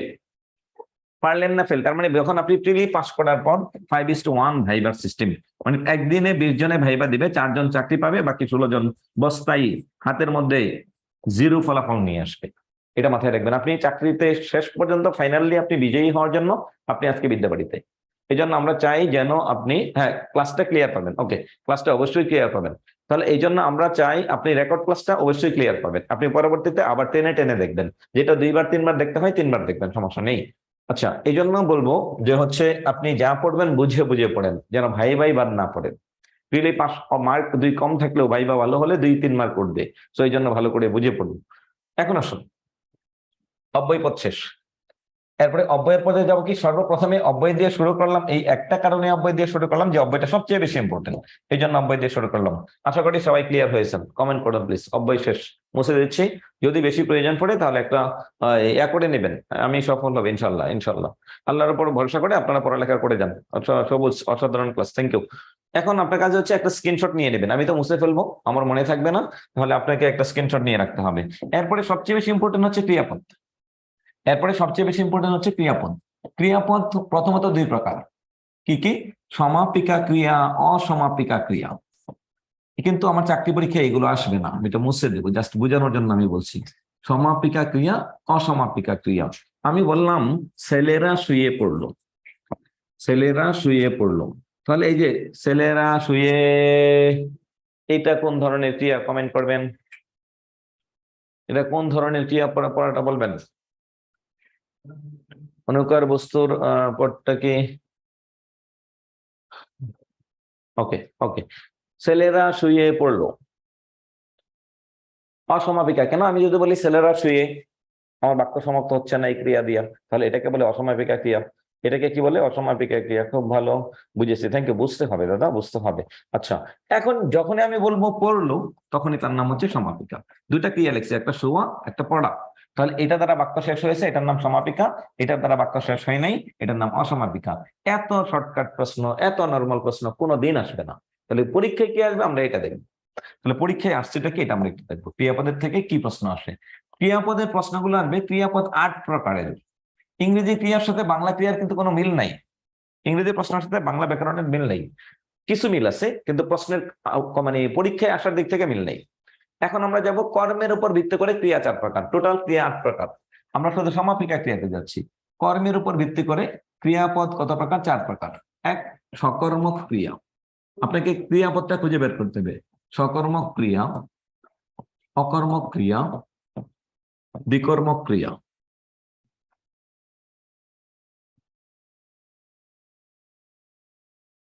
সমধাতুজ ক্রিয়া। এই 4টা শেষ হলে আমরা পরবর্তীতে ডাবল ক্রিয়াতে যাব। এটা হচ্ছে সিঙ্গেল ক্রিয়া, সমধাতুজ। তাহলে কর্ম কারক বের করার কৌশলটা কি? একটা বাক্যের মধ্যে কোনটা কর্ম, এটা আমরা কি করে বের করব? এটা একটু দেখুন। আমরা তো বের করবো কাকে? ক্রিয়াকে। ক্রিয়াকে কি অথবা কাকে দ্বারা প্রশ্ন করে যে উত্তর পাবেন তার নাম হচ্ছে কর্মকারক। ক্রিয়াকে কি অথবা কাকে দিয়ে প্রশ্ন করে যে উত্তর পাবেন তার নাম কর্মকারক। আর এই কর্মের ভিত্তিতে ক্রিয়া হচ্ছে 4 প্রকার: সকর্মক, অকর্মক, দ্বিকর্মক, সমধাতুজ। আপনি বুট বই হাতে নিলে আপনি সম্পূর্ণ দেখবেন 100-100 মিলে গেছে, 100-100 মিলে গেছে। একটা লাইন আমি বাইরে থেকে বলিনি। যত ক্লাস করেছি এবং করাচ্ছি সব বুট বই। শেষেরটা কি লিখছেন? সমধাতুজ। সমধাতুজ মানে সমান ধাতু, সমধাতুজ ক্রিয়া। বুঝাও। আমি একটা বাক্য লিখলাম রহিম পড়ে, এখানে ক্রিয়া কোনটা? পড়ে। পরের বাক্য লিখলাম রহিম বই পড়ে, এখানে ক্রিয়া কোনটা? পড়ে। মা আমাকে কলম দিলেন, মা আমাকে কলম দিলেন, ক্রিয়া কোনটা? দেওয়া মানে দিলেন। খুব এক ঘুম ঘুমিয়েছি, খুব এক ঘুম ঘুমিয়েছি, ইংরেজিতে যেটাকে বলে কগনেট ভার্ব। খুব এক ঘুম ঘুমিয়েছি, ক্রিয়া কোনটা? ঘুমিয়েছি। এখন আপনাকে বুঝতে হবে যে আমার ক্রিয়াপদকে ধরাটা কি। এখানে পড়ে, এখানে পড়ে, এখানে দিলেন, এখানে কি? ঘুমিয়েছি। 4টা ক্রিয়া। কোনটা কোন ক্রিয়া আমার পরীক্ষায় খুঁজে বের করতে হবে। কোনটা কোন ধরনের ক্রিয়াপদ এটাকে খুঁজে বের করতে হবে। সব মিলেছে, ওকে, থ্যাংক ইউ রোনাক। যাদের হাতে বই আছে সব মিলবে, সব মিলবে। আচ্ছা, আপনাকে মনোযোগ দিয়ে বুঝতে হবে, মনোযোগ দিয়ে পড়তে হবে। এটা মাথায় রাখবেন, শুধু আপনাকে আমি পড়াচ্ছি। আপনার মাথার মধ্যে একটা শব্দ রাখবে যে স্যার শুধু আমাকে পড়াচ্ছে, আর কাউকে না। তার মানে আমাকে পড়াচ্ছে, তার মানে শুধু আপনার সর্বোচ্চ মনোযোগ এখানে কাছের দিকে রাখবেন। এই 2 ঘন্টা সময় দিন, দেখবেন পড়ানো শেষ। বাইরে 14 ঘন্টা 15 ঘন্টা পড়ার চাইতে বেশি হবে। কি বা কাকে দ্বারা প্রশ্ন করে যে উত্তর পাওয়া যায় তার নাম কর্মকারক। কর্ম। সকর্মক মানে যদি কোনো একটা বাক্যের মধ্যে একটা কর্ম থাকে তার নাম সকর্মক, কোনো কর্ম না থাকে ওই বাক্যের ক্রিয়াকে বলে অকর্মক ক্রিয়া। কোনো বাক্যে 2টা কর্ম যদি থাকে তাহলে তাকে বলে দ্বিকর্মক ক্রিয়া। সহজে বুঝেন, এটা আপনি পড়েছেন সেই 5, 6, 7, 8, 9, 10 ইন্টার, এগুলো পড়েছেন, এখন আবার পড়তেছেন। একটা ট্রানজিটিভ, ইন্ট্রানজিটিভ, হ্যাঁ, ফাইনাইট, নন ফাইনাইট, এগুলো ইংরেজিতে বুঝি কিন্তু আমরা বাংলায় বুঝি না। তাহলে সমাপিকা, অসমাপিকা বা কর্ম, যদি একটা কর্ম থাকে তার নাম হচ্ছে সকর্মক, 2টা কর্ম থাকে দ্বিকর্মক, কর্ম না থাকে অকর্মক। এইটা বেসিক, এইটা বুঝে না এমন কোন ছেলে এসএসসি পাস করতে পারে না। আপনারা সবাই এসএসসি পাস করেছেন, অনার্স পাস করেছেন, আপনারা এটা বুঝেন, কিন্তু মাঝে মাঝে গুলিয়ে ফেলেন। পরীক্ষার মধ্যে প্রশ্ন দেখলে আপনারা ধরতে পারেন না। সমস্যাটা এই একটা জায়গায় হয়, অন্য তেমন কিছু না। এখন দেখুন এখানে ক্রিয়া কোনটা? পড়ে। প্রশ্ন করুন কি পড়ে? প্রশ্ন করুন কি পড়ে? কোনো উত্তর নাই। কাকে পড়ে? কোনো উত্তর নাই। কি বা কাকে দ্বারা প্রশ্ন করে, যেহেতু আমি কোনো উত্তর পাই নাই, তার মানে এই বাক্যের মধ্যে কোনো কর্ম নাই, তাহলে এটার নাম হচ্ছে অকর্মক ক্রিয়া। এটা তো ক্রিয়া, পড়ে, অকর্মক ক্রিয়া। পরের বাক্যের মধ্যে ক্রিয়া কোনটা? পড়ে। কি পড়ে? বই। কি পড়ে? বই। কাকে পড়ে? উত্তর নাই। তাহলে কয়টা কর্ম পেয়েছি? একটা কর্ম পেয়েছি। যদি কোনো বাক্যে একটা কর্ম থাকে তাহলে তার নাম কি? সকর্মক ক্রিয়া। একটা কর্ম থাকলে তার নাম কি? সকর্মক ক্রিয়া। মা আমাকে কলম দিলেন, কাকে দিলেন? আমাকে। কি দিলেন? কলম। তাহলে কয়টা কর্ম পাই? কাকে দিলেন? আমাকে, একটা কর্ম। কি দিলেন? কলম দিলেন, একটা কর্ম। তাহলে এই বাক্যের মধ্যে 2টা কর্ম আছে, আর এই বাক্যের ক্রিয়াকে বলে দ্বিকর্মক ক্রিয়া। এই বাক্যের ক্রিয়াকে বলে দ্বিকর্মক ক্রিয়া। এখন আপনার পরীক্ষায় যে কোনো একটা বাক্য দিল, রহিম পড়ে, রহিম বই পড়ে, আমি খাই, কি খাই, কাকে খাই, উত্তর নাই, তাই এটা অকর্মক। আমি ভাত খাই, কি খাই? ভাত খাই, এটা সকর্মক। দুধকে আমরা দুগ্ধ বলি, কাকে বলি? দুধকে। কি বলি? দুগ্ধ। 2টা কর্ম আছে, তাহলে এখানে বলুন এটাকে বলে হচ্ছে কি? দ্বিকর্মক ক্রিয়া। জাস্ট একটা অতিরিক্ত উদাহরণ দিচ্ছি। আমার 3 বোন, আমার বড় বোনের 2টা বেবি, মেজো বোনের একটা বেবি, ছোট বোন ব্যাচেলর, তার কোনো বাচ্চাই নেই। এটা হচ্ছে এরকম যে বাচ্চাও নেই মানে কোনো কর্মও নেই। যার একটা বাচ্চা আছে তাকে বলে সকর্মক, সে একটা বাচ্চার মা। যার 2টা বাচ্চা আছে তারা আমরা কি বলে? 2 বাচ্চার মা। এটাও এরকম। এই বাক্যের মধ্যে 2টা কর্ম থাকলে তাকে বলে দ্বিকর্মক ক্রিয়া, একটা কর্ম থাকলে সকর্মক ক্রিয়া, কর্ম নাই তাকে বলে অকর্মক ক্রিয়া। সমধাতুজ মানে সমান ধাতু থাকবে। কার সমান ধাতু থাকবে? ক্রিয়া এবং কর্ম। ক্রিয়া এবং কর্ম এই 2টা ধাতু যদি সমান হয়, একই হয়, তাহলে তাকে বলে সমধাতুজ কর্ম। খুব এক ঘুম ঘুমিয়েছে, ঘুমের মূল ধাতু কি? ঘুম। ঘুমিয়েছে মূল ধাতু কি? ঘুম। সমান না? ঘুমের মূল ধাতু, কর্মটা হচ্ছে ঘুম, ক্রিয়াটাও হচ্ছে ঘুম। একটা কর্মটা হচ্ছে ঘুম, ক্রিয়াটা হচ্ছে ঘুম। কর্মটা হচ্ছে ঘুম আর ক্রিয়াটা হচ্ছে কি ঘুম। ওকে, খুব এক মারা মারিয়াছি, মারার মূল ধাতু মার, মারিয়াছি মার। দেখা দেখিয়াছি, দেখার মূল ধাতু দেখ, দেখিয়াছির মূল ধাতু দেখ। খুব এক হাসা হাসিয়াছি, হাসার মূল ধাতু হাস, হাসিয়াছি আর মূল ধাতু হাস। খুব এক কাদা কাঁদিয়াছি, দুইটার মূল ধাতুই কাঁদ। খুব এক নাচা নাচিয়াছি, দুইটার মূল ধাতুই নাচ। তাহলে এটাকে বলে সমধাতুজ। কগনেট ভার্ব কি? এই যে সমধাতুজ, সমধাতুজ, সমধাতুজ ক্রিয়াকে বলে কগনেট ভার্ব। ওকে, আশা করি সবাই বুঝতে পেরেছেন। আরেকটু রিভিউ। একটা কর্ম যদি কোনো বাক্যে থাকে, ওই বাক্যের ক্রিয়াকে বলে সকর্ম ক্রিয়া। কোনো কর্ম নাই, অকর্ম ক্রিয়া। দুইটা কর্ম আছে, দ্বিকর্ম ক্রিয়া। কোনো কর্ম নাই, তবে তাকে বলে কোনো কর্ম, সরি, ক্রিয়া এবং কর্ম যদি একই ধাতু থেকে উৎপন্ন হয়, তাকে বলে সমধাতুজ ক্রিয়া। বুঝতে পেরেছেন কিনা একটু কমেন্ট করবেন। এটা মুছে দেবো, একটা স্ক্রিনশট নেবেন। এটা মুছে দেবো, মুছে দিয়ে আমরা ডাবল ক্রিয়াতে যাব। সিঙ্গেল ক্রিয়া শেষ।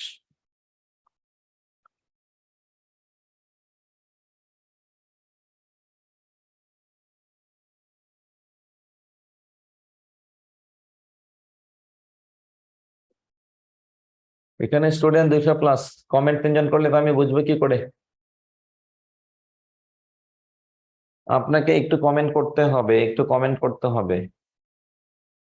সমধাতুজটা আরেকবার বলেন। সমান ধাতু, ক্রিয়া এবং কর্ম দুইটার ধাতু সমান। ঘুমের মূল ধাতু ঘুম, ঘুমটা কর্ম, আর এখানে ক্রিয়া হচ্ছে ঘুমিয়েছে, এটার মূল ধাতু ঘুম। তো ক্রিয়া এবং কর্ম দুইটার মূল ধাতু যদি সমান হয়, তবে তাকেই বলে হচ্ছে সমাধাতুজ কর্ম। কর্মকে বলে সমাধাতুজ কর্ম, আর ক্রিয়াকে বলে সমাধাতুজ ক্রিয়া।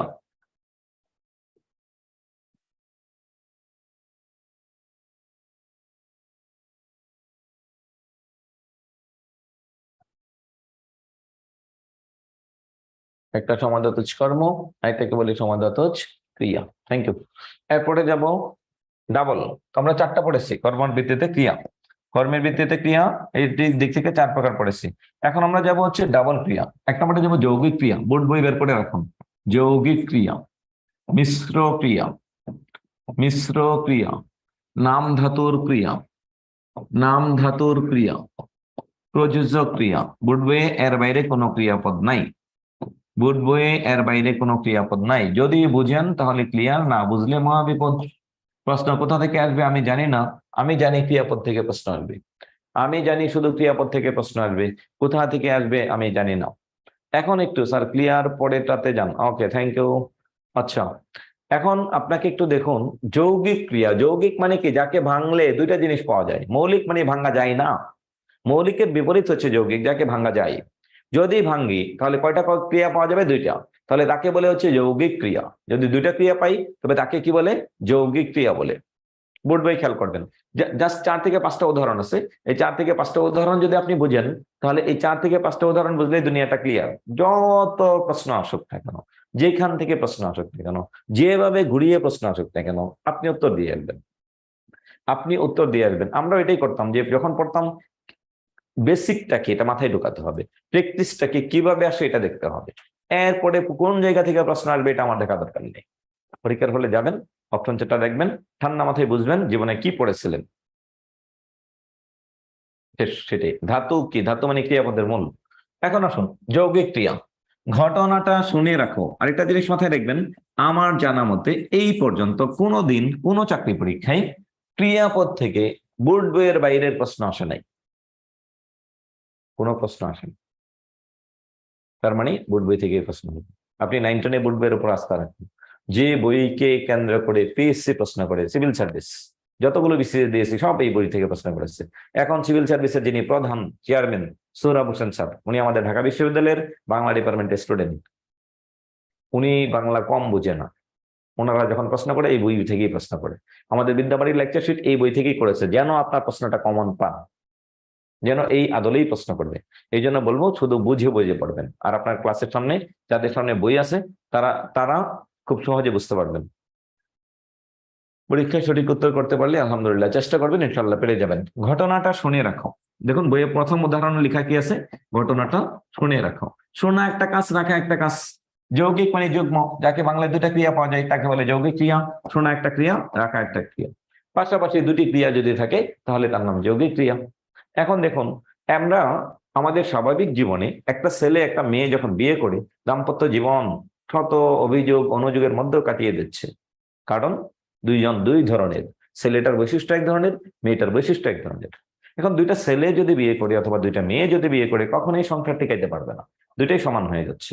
কিন্তু এখানেও আমরা দেখতে পাই যখন দুইটা ক্রিয়া পাশাপাশি আসবে দুইটা সমান ক্রিয়া আসবে না, দুইটাই সমাপিকা ক্রিয়া হবে না, দুইটাই অসমাপিকা ক্রিয়া হবে না। তার মানে কি, একটা সমাপিকা একটা অসমাপিকা। ঘটনাটা শুনে চলে গেলাম, আমার বাক্য শেষ হয়নি, রাখো, বাক্য শেষ হয়েছে। তাহলে প্রথমটা অসমাপিকা, পরেরটা সমাপিকা। কয়েক ধরনের প্রশ্ন ঘুরিয়ে দেয়। যৌগিক ক্রিয়ার প্রথম ক্রিয়াটা অসমাপিকা, পরেরটা সমাপিকা, পাশাপাশি দুইটা ক্রিয়া আসলেই তার নাম যৌগিক ক্রিয়া। শেষ। তাহলে 2 নম্বরে বললাম সাইরেন বেজে উঠলো, একটা হচ্ছে বাজা, একটার নাম হচ্ছে কি উঠা। সাইরেন বেজে উঠলো। শিক্ষায় মন সংস্কার মুক্ত হয়ে থাকে, একটা হওয়া, একটার নাম হচ্ছে কি থাকা, হয়ে থাকে। আচ্ছা, এরপরে আসুন, এরপরে কি ছেলেরা শুয়ে পড়লো, একটা নাম হচ্ছে শোয়া, একটা নাম হচ্ছে পড়া। পাশাপাশি দুইটা ক্রিয়া যদি কখনো কোথাও থাকে তাহলে তার নাম হচ্ছে যৌগিক ক্রিয়া। যাকে ভাঙলে দুইটা ক্রিয়া পাওয়া যায় তার নাম হচ্ছে যৌগিক ক্রিয়া। যাকে যাকে প্রথমটা অসমাপিকা এবং পরেরটা সমাপিকা ক্রিয়া পাওয়া যায় তার নাম হচ্ছে কি যৌগিক ক্রিয়া। আমি পড়াতেই পুরাতন বোর্ড বই, এই জন্য আপনার কাছ থেকে সুরভি, হ্যাঁ, আপনার সবগুলো মিলে যাচ্ছে। এখন আসুন, এটার নাম হচ্ছে যৌগিক ক্রিয়া। বাদ, যৌগিক ক্রিয়া শেষ। এরপরে আসুন, যৌগিক ক্রিয়ার পরে কি আছে, মিশ্র ক্রিয়া। সংজ্ঞা পড়ুন সবাই। মিশ্র ক্রিয়ার সংজ্ঞাটার মধ্যে কি লেখা আছে, এটা সংজ্ঞা না বুঝলে কিছু বুঝবেন না। বিপদ, এখন মহাবিপদ। বিপদ সংকেত নাম্বার 10, 12, 14, 100 যা বলতে পারেন, সব নাম্বার বিপদ। এখন যদি বুঝেন সহজেই সংজ্ঞাটা দেখুন, বিশেষ্য, বিশেষণ এবং অনুকার এরপরে যদি কার থাকে, প্রত্যয় থাকে, ধাতু থাকে, তাহলে তার নামে হচ্ছে নাম ধাতুর ক্রিয়া। নাম, নাম শব্দের মাঝখানে একটা আকার আছে, কার কার পরে আসবে দেখুন, বিশেষ্য, বিশেষণ ও বিশেষ্য অথবা বিশেষণ অথবা অনুকার, এই তিনটা পদের পরে যদি একটা কি আসবে প্লাস আকার, বলুন কি কার আসবে, তাহলে তার নাম হচ্ছে নাম ধাতুর ক্রিয়া। মিশ্র ধাতুর ক্রিয়া, মিশ্র ধাতুর ক্রিয়া, নাম ধাতুর ক্রিয়া, মিশ্র ধাতুর ক্রিয়া। মিশ্র ধাতুর ক্রিয়ার মধ্যে সংজ্ঞা কি লেখা আছে দেখুন, বিশেষ্য অথবা বিশেষণ অথবা অনুকার, বিশেষ্য, বিশেষণ অথবা কি আছে অনুকার। এই তিনটার পরে যদি একটা মৌলিক ধাতু আসে, তিনটার পরে কি যুক্ত হবে, মৌলিক ধাতু। মৌলিক ধাতু মানে কি, সারা যা মন চাই তাই আসুক, মৌলিক ধাতু। সারা যা মন চাই তাই আসুক, পৃথিবীর যে কোনো প্রান্তে শব্দ আসুক, আকার নাই, অন্য যা আসছে তার নামে মৌলিক, তার নামে হচ্ছে মৌলিক। উদাহরণ দিচ্ছি, প্রথমটা, শিক্ষক ছাত্রকে বেতাচ্ছে। বেত একটা নামপদ, বিশেষ্য, এরপরে যোগ করলাম বেতা, এটা একটা ক্রিয়া, বেতাচ্ছে। আচ্ছা, তাই এটার নাম হচ্ছে কোন ধরনের ক্রিয়া, নাম ধাতুর ক্রিয়া, বেতাচ্ছে। 3-এর সাথে 4 যোগ করো, যোগ একটা নাউন, পর একটা মৌলিক ধাতু, এটা একটা ক্রিয়া। কোন ধরনের ক্রিয়া, মিশ্র ধাতুর ক্রিয়া। বিশেষণ, মা ছেলেকে ধমকাচ্ছে, ধমক একটা অবস্থা, বিশেষণ, এরপর একটা আছে, তাই এটা নাম ধাতুর ক্রিয়া, এটা একটা ক্রিয়াপদ। এরপরে আসুন, তাকে দেখে আমার লজ্জা করে, তাকে দেখে আমার লজ্জা করে, লজ্জা একটা বিশেষণ, এরপরে কর একটা মৌলিক ধাতু, দুইটা মিলে একটা ক্রিয়া হলো, এটার নাম হচ্ছে মিশ্র ধাতুর ক্রিয়া। শীতে শিশুটি কনকনাচ্ছে, কনকন একটা অনুকার, কনকনাচ্ছে, এই যে আকার আছে অনুকারের পরে, তাই এটার নাম নাম ধাতুর ক্রিয়া। শীতে শিশুটি কনকন করছে, কনকন করছে, এটা একটা ক্রিয়া, এটার নাম হচ্ছে মিশ্র ধাতুর ক্রিয়া। 1 মিনিট আবার শোনেন, আবার বুঝেন। মরিয়ম জাহান করে কি মৌলিক ধাতু, এস মৌলিক ধাতু। মাথা ঝিমঝিম করছে মানে কি, মাথা ঝিমঝিম করলে চাকরি পাবেন, ঝিমঝিম করা বন্ধ করেন, ঝিমঝিম করা বন্ধ করতে হবে, বোঝার চেষ্টা করুন, তাহলে এই হচ্ছে ঝিমঝিম আর করবে না। হ্যাঁ, আচ্ছা, এখন আসুন, দুইটা সংজ্ঞা, দুইটা শব্দ মাথায় রাখুন। বিশেষ্য, বিশেষণ বা অনুকারের পরে আসছে, মানে আকার, মানে কি আকার, মানে আকার। মনে রাখবেন, এই যে নাম শব্দের মাঝখানে কি আছে, আকার। এই দন্তার নাম ও নাম, নাম শব্দের মাঝখানে আকার আছে না, তার মানে শব্দের শেষে আকার যুক্ত হবে। কোন শব্দের শেষে, ক্রিয়াপদের শেষে আকার, মাঝখানে আকার যুক্ত হলেই তার নাম হচ্ছে নাম ধাতু ক্রিয়া। আকার নাই, অন্য যা কিছু যা মন চাই তাই থাকুক, তার নাম হচ্ছে মৌলিক ধাতু। ওইটা আসলে তাহলে তার নাম হচ্ছে মিশ্র ধাতুর ক্রিয়া। একটা স্ক্রিনশট নেবেন, এরপরে আমি আবার বোঝাবো। বিশেষ্য, বিশেষণ কিংবা অনুকরণের পরে যদি মৌলিক ধাতু আসে তাহলে তার নাম হচ্ছে নাম ধাতু মিশ্র ধাতুর ক্রিয়া। বিশেষ্য, বিশেষণ কিংবা অনুকারের পরে নাম ধাতু, মৌলিক ধাতু নাই, কিন্তু কি আছে?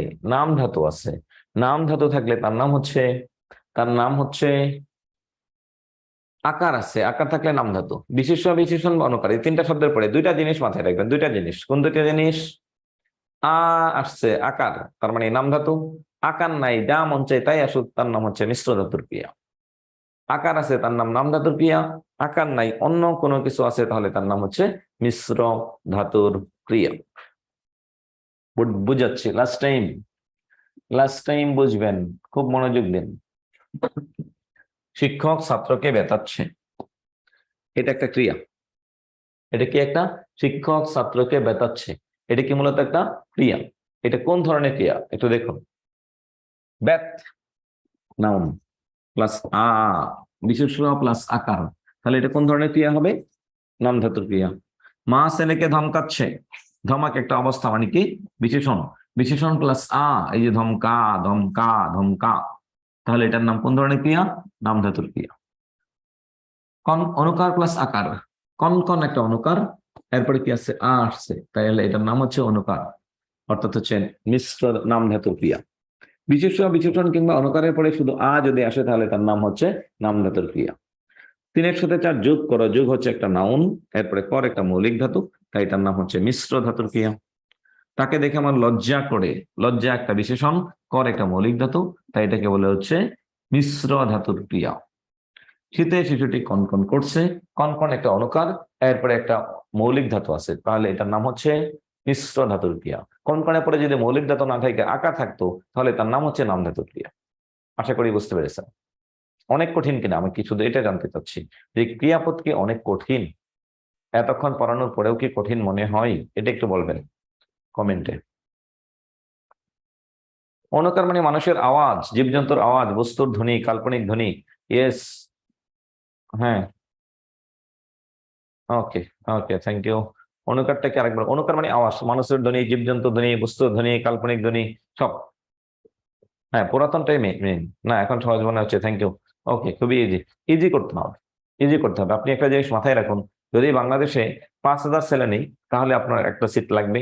50,000 ছেলেকে প্রাইমারি চাকরি দেয়, তবে একটা সিট আপনার লাগবে। তবে সমাজ আরো সহজ, দুনিয়াটাই সহজ। সমাজ সহজ, সন্ধি সহজ, কারক সহজ, পদ সহজ, সবই সহজ। আচ্ছা, এখন একটা জিনিস মাথায় রাখবেন, আমরা যতটুকু আশাবাদী, আগামী 1-2 সপ্তাহের মধ্যে প্রাইমারি স্কুলের যারা এতদিন সহকারী হেডমাস্টার অথবা সিনিয়র সহকারী শিক্ষক ছিলেন, অনেক দিন ধরে সহকারী শিক্ষক পদে কর্মরত ছিলেন, এমন 28,000 স্যারদেরকে সরকার প্রমোশন দিয়ে প্রধান শিক্ষকে প্রমোশন দিবেন, প্রধান শিক্ষক পদে। তার মানে প্রমোশন যখন প্রমোশন দিবেন, তখন এই পোস্টগুলো সহকারী শিক্ষক হিসেবে ফাঁকা হবে। সো আমরা আশাবাদী এই পোস্টগুলো আপনাদের এখান থেকে নিতে পারে। সো আপনি এমন ভাবে পড়ুন যেন এই সার্কুলার চলে গেলে আপনাকে হতাশায় ভুগতে না হয়, কি করলাম, এতগুলো পোস্ট গেল, চাকরি পেলাম না। এখন আপনি 55 পেয়ে রিটেন পাস করবেন, আরেকজনে 75 পেয়ে রিটেন পাস করবে, ভাইবা দুজনেই দিবেন, কিন্তু ধনাত্মক মানে কি অনুকার? এস, ধনাত্মক আর অনুকার একই জিনিস, এটার মানে হচ্ছে আওয়াজ। দুজনেই ভাইবা দিবেন, আপনার ভাইবা শুধুমাত্র নামে মাত্র ভাইবা। আপনারা যদি ভাইবাতে 20 দেই, তাও আপনি কত পাবেন? খুব কম হয়, যমুনা বেঁচে বাংলা ক্লাস খুব কম হবে। একটু অফিসে জানাবেন, তাহলেই হবে, সবগুলোই হবে। তাহলে আপনি 55 + 20 কত হলো? 75। আর যে স্যার 75 পাইছে, ও যদি 12 পাবে সর্বনিম্ন, ভাইবা বোর্ডে ঢুকলেই 12। 75 আর 12 কত হলো? 87, বহুত ডিফারেন্স। তো আপনার চাকরি হবে না। এই জন্য এখনো সময় আছে, আপনি এগুলোকে গুছিয়ে পড়ুন, তাহলেই হবে। ধনাত্মক মানে অনুকার অব্যয়, সব সহজ পদ্ধতি আমরা আপনার থেকে শিখে নিব ইনশাল্লাহ। আচ্ছা, এই পর্যন্ত হচ্ছে আমার অব্যয় পদ। লাস্টে প্রযোজক ক্রিয়া। প্রযোজক ক্রিয়া কি? প্রযোজক ক্রিয়া হচ্ছে মা শিশুকে ভাত খাওয়াই। যে বাক্যের মধ্যে দেখবেন প্রযোজক কর্তা আছে। প্রযোজক কর্তা মানে কি? কথা আটকে যাচ্ছে মানে আপনার নেটওয়ার্ক যদি প্রবলেম থাকে তাহলে সমস্যা নেই, আমাদের ক্লাসগুলো রেকর্ড থাকবে, আপনি পরবর্তীতে রেকর্ড ক্লাসটা আরেকটু টেনে নেবেন। টেনে টেনে পড়বেন, প্রয়োজনে একটা কথা 2বার শুনবেন, 3বার শুনবেন, 4বার শুনবেন, হ্যাঁ, তাহলে সমস্যা নেই। এক্সাম কত দিনে হতে পারে এটা আমরা এখনো শিওর না, তবে এটাই হচ্ছে ধারণা করে রাখছি যে কথা শুনে সাহস হচ্ছে জব পাবই ইনশাল্লাহ। অবশ্যই সাহস করতে হবে, জব পেতে হবে। আমরা আশা করছি আগস্টের লাস্টের দিকে ওরা কিছু একটা জানাতে পারে, আগস্টের লাস্টের দিকে। আচ্ছা স্যার, বাংলা সবগুলো ক্লাস আপনার চাই? আচ্ছা, সমস্যা নেই, আমাদের সবগুলো স্যারই খুবই বিজ্ঞ, খুবই অভিজ্ঞ স্যার, খুবই প্রাজ্ঞ স্যার। হ্যাঁ, সবগুলো স্যারের কাছ থেকে যখন যে স্যারে যেটা পড়াই সেটাকে আপনি আপনার জীবনের অমূল্য সম্পদ হিসেবে ধরে নেবেন, তাহলে ইনশাল্লাহ সবকিছু হয়ে যাবে। ওকে, এখন আসুন, আশা করি আগস্টের লাস্টের দিকে হবে। আপনি এই টাইমকে ধরে আপনি পড়া শেষ করেন। যদি আপনার পড়া শেষ হয় তাহলে 2বার 3বার রিভিশন দিবেন, আপনার চাকরি পাওয়ার সম্ভাবনা বেড়ে যাবে। আর যদি সময় না ধরে পড়েন, লাস্টে গিয়ে রিভিশন দিতে পারবেন না, তখনই ঝামেলা। আগস্টে এসএসসি এক্সামের সাথে প্রাইমারি পরীক্ষার কোনো সম্পর্ক নেই। এসএসসি, আমি সরকারি কলেজের টিচার, হ্যাঁ, আমাদের কলেজের সেন্টার আছে, আমাদের প্রত্যেকটা সেন্ট্রাল পরীক্ষার মাঝখান দিয়ে শুক্র শনিবারে চাকরি পরীক্ষা আসলেই হয়ে যায়। শুক্রবারে কোনো এসএসসি পরীক্ষা নাই, সরি এসএসসি ইন্টারমিডিয়েট পরীক্ষা নেই, শুধু আপনার ক্লাস চাই। আমরা তো চাকরি বাকরি করে সব ক্লাস নেওয়ার সুযোগ পাই না। হ্যাঁ, এটা হচ্ছে সবচেয়ে বড় সমস্যা। ক্রিয়াকে বলে প্রযোজক।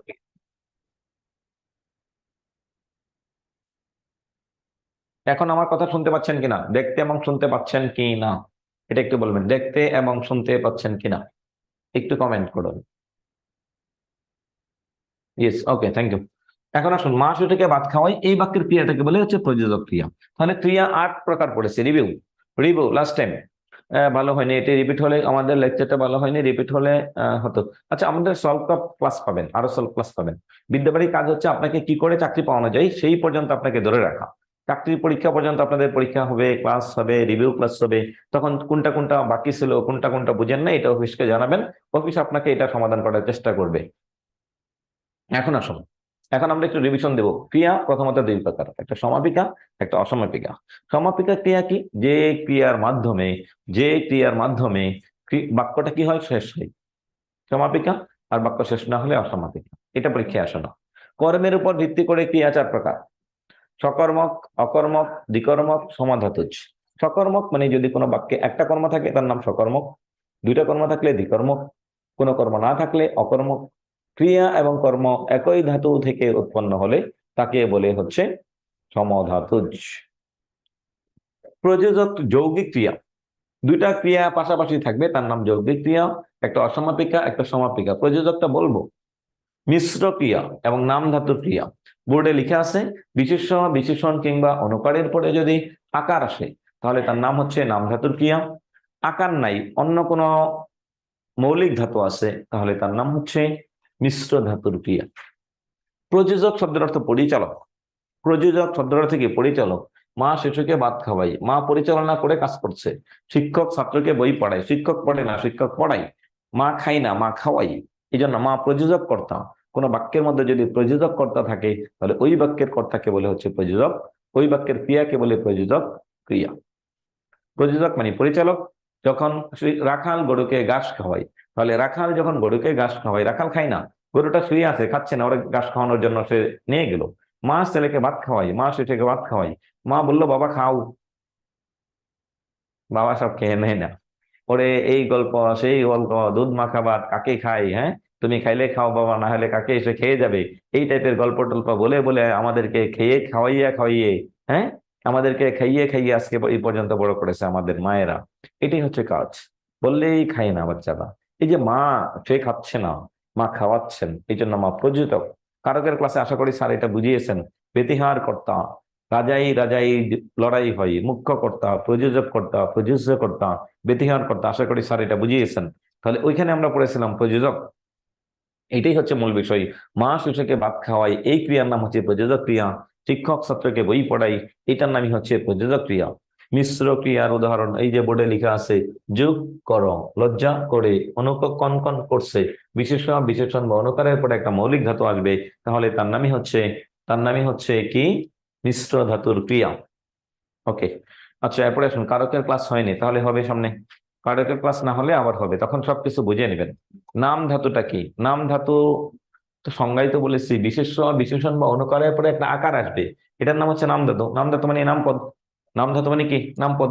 এই যে বেত একটা নামপদ, ধমক একটা নামপদ, কনকনানো কনকনাচ্ছে এটা একটা নামপদ। ওকে, এরপরে আসুন, এই হচ্ছে আমাদের ক্রিয়াপদ। তাহলে ক্রিয়াপদ শেষ, ক্রিয়াপদ মুছে দিলাম। ক্রিয়াপদ নিয়ে কারো কোনো প্রশ্ন আছে কিনা বা বুঝতে পেরেছেন কিনা? মাথায় রাখবেন, শুনলে মুখস্থ হবে না, শুনলে এটা আয়ত্তে আসবে। আপনি যখন বারবার পড়বেন তখন আপনি পরীক্ষায় সফল হবেন। আপনাকে বারবার পড়ে সফল হতে হবে। একটু কমেন্ট করবেন আমাকে যে আপনি বুঝেছেন কিনা।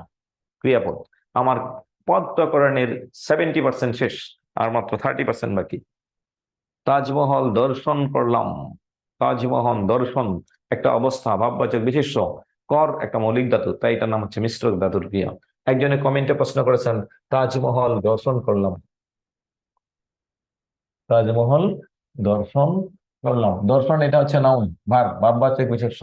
এরপরে একটা কর একটা মৌলিক ধাতু, তাই এটাকে বলা হয় হচ্ছে বিশেষ্য প্লাস মৌলিক ধাতু সমান সমান মিশ্র ধাতুর ক্রিয়া করলাম। ওকে, থ্যাংক ইউ।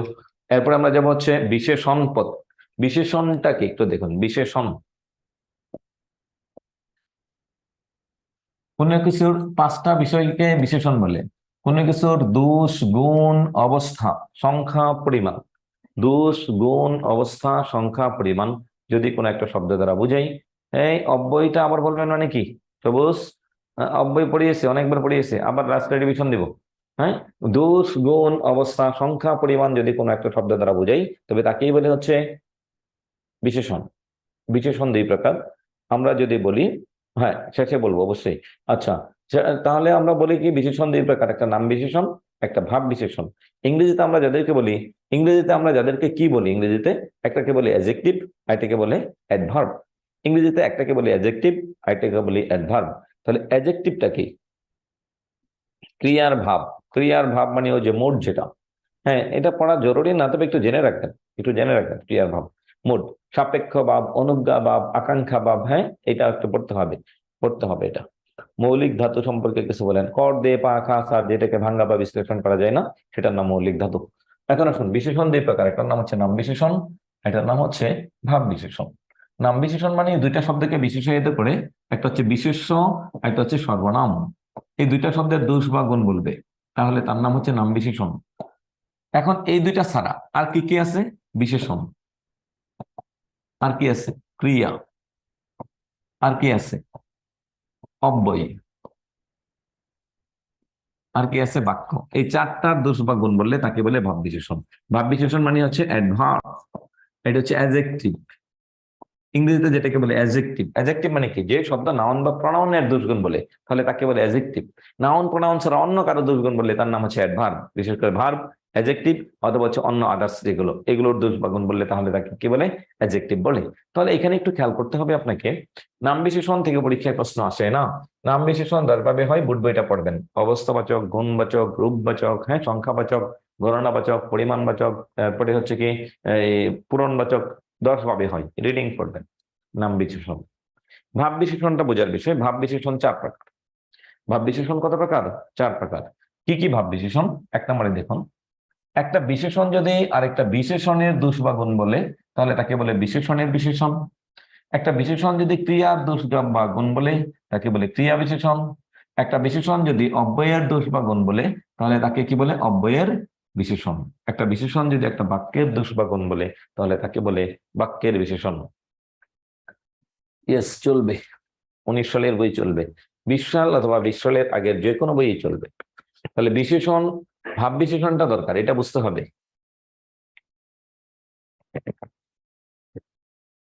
ভাব বিশেষণটা বুঝতে হবে। ভাব বিশেষণ আমি বললাম রকেট অতি দ্রুত চলে। অতি দ্রুত বা দ্রুত চলে, শতাধিক।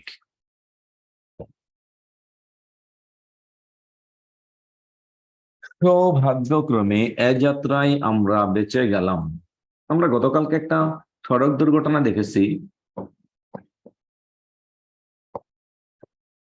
এ যাত্রায় বেঁচে গেলাম।